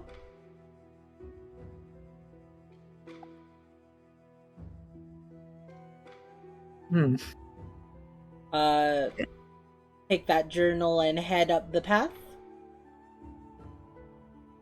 Can I take the time to take all of the dolls outside and use one of my torches to burn them? Oh, yes, I like that. Yeah, so you'll take the remains of all the dolls, place them in a pile. I'll use one of my 13 torches to burn them. I will say, there are people passing by, seeing, giving you a look as you are collecting these dolls. Maylene don't care. If it were appropriate, she'd flip them off. Yeah, you give them a look and they just kind of start pacing further. But yes, you successfully take the torch, and you notice that as soon as the fire touches these dolls, they burst to flame, or not burst to flames, but they immediately catch flame, and their fabric skin begins to burn faster and faster, fully consumed by the flames. Honestly, that is one of the most satisfying things I've seen this night. Yeah, and just wanted to make sure. And the flames only last for a few moments, as the dolls become nothing but cinders, and the fire soon, without any fuel, is extinguished. And as you look into the ashes, you see another candy sitting there where the ashes once were. I don't know if Maylene would take that, because that sounds kind of gross, that there's just a piece of candy in a pile of ashes. You're right. Then immediately the candy disappears, and it's shifted 5 feet out of the ashes. Well, it's so like it's shot out of the ashes. Almost like it wants you to take it. You see a face like go over the corner. Come on, I'm trying, dude. And then just disappears. She'll just take it. She won't eat it, but she'll take it. Alright. And with that, are you guys all ready to head off? Yes. I am. And with that, you head to the heading out of the town and towards the mountains northwest of the Fern Valley. And I think that is where we're gonna call it for tonight's session. We are halfway done. Spin! Helicopter! I'm sorry, wait, did you all plan that? Paragon! I mean, I saw that spinning, and then I started spinning. I saw Rap spinning, and I spun too. I want an animation of everyone's characters just T-posing and spinning. Like one of those like fairy dolls. That's so funny. I can try. Pyrocopter. Alrighty, guys. Thank you guys so much for joining for the first part of this D&D mini campaign. I hope you guys had an absolute blast. It was fun. Sorry I couldn't speak for half of it. No, you're all good. Hopefully your voice is better for next week, because we will be continuing this next Friday. And hopefully finishing our first leg of this trip. Let's go. Thank you for the Bunny Bubbles story. Oh, have you is he joining for the spinning too? Have you guys seen Story's Bunny Bubbles? Those are his emotes legally. Oh, okay. Makes sense. Yeah, he's the only one that can use them. Yeah, he's the only one. He's literally the only one who does. No, I used it in his chat yesterday, and it banned me off of Twitch for an hour. Oh shit! Wait, what? It was like, no, these are Stories emotes only. Sorry about that. Wow. Wow. Oh, I just wanted to say, so I made this Fener, what do you call it? Token myself. I took Fener's original. So if you guys don't know, in Gallo Runners, we have a recurring thing where Fener is the god of celebrations and birthdays. And he just comes every birthday to bestow gifts to the birthday recipient for the IRL player. And I was like, you know what? He's the god of all celebrations. Why not just juice him up a little bit, make him a little Halloween-y? Nice. Makes sense. Yeah, it's good to have him back. Yeah. But alrighty, guys. Everyone who is hanging out in chat, thank you so much for watching.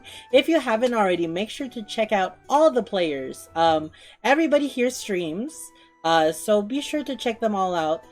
If you've been seeing... Oh, perfect timing. I have put all of their ats. Pandora is Delta Crash 967. Beyond is Beyond Time. Nat is... Blair is Beyond Time. Maylene is Nat Baka. And Godfred is Rapspar. So make sure to check out all their channels. Give them all follows. And yeah. Alrighty. Make sure to follow Eden. Yeah, follow Eden. Definitely follow Eden. You better Prime subs on Eden. Yeah. You better support him or you might get tricks this Halloween. But alrighty, guys. Bestie. Oh, gosh. Alright. I'm gonna go end my stream. Thank you guys so much for hanging out. Yep, I'm going to bed. Good night. Good night. Good night. Good night. Bye. Alrighty, guys. And with that, that will be the end of tonight's stream. Thank you guys so much for joining for the first session of Hallow-Eden Horrors. I hope you guys had an absolute blast watching. We'll be continuing this next time. Facts Beyond True. Beyond is right about everything. If you're new around here, consider dropping that follow and checking out my socials, my Discord, and my VODs page.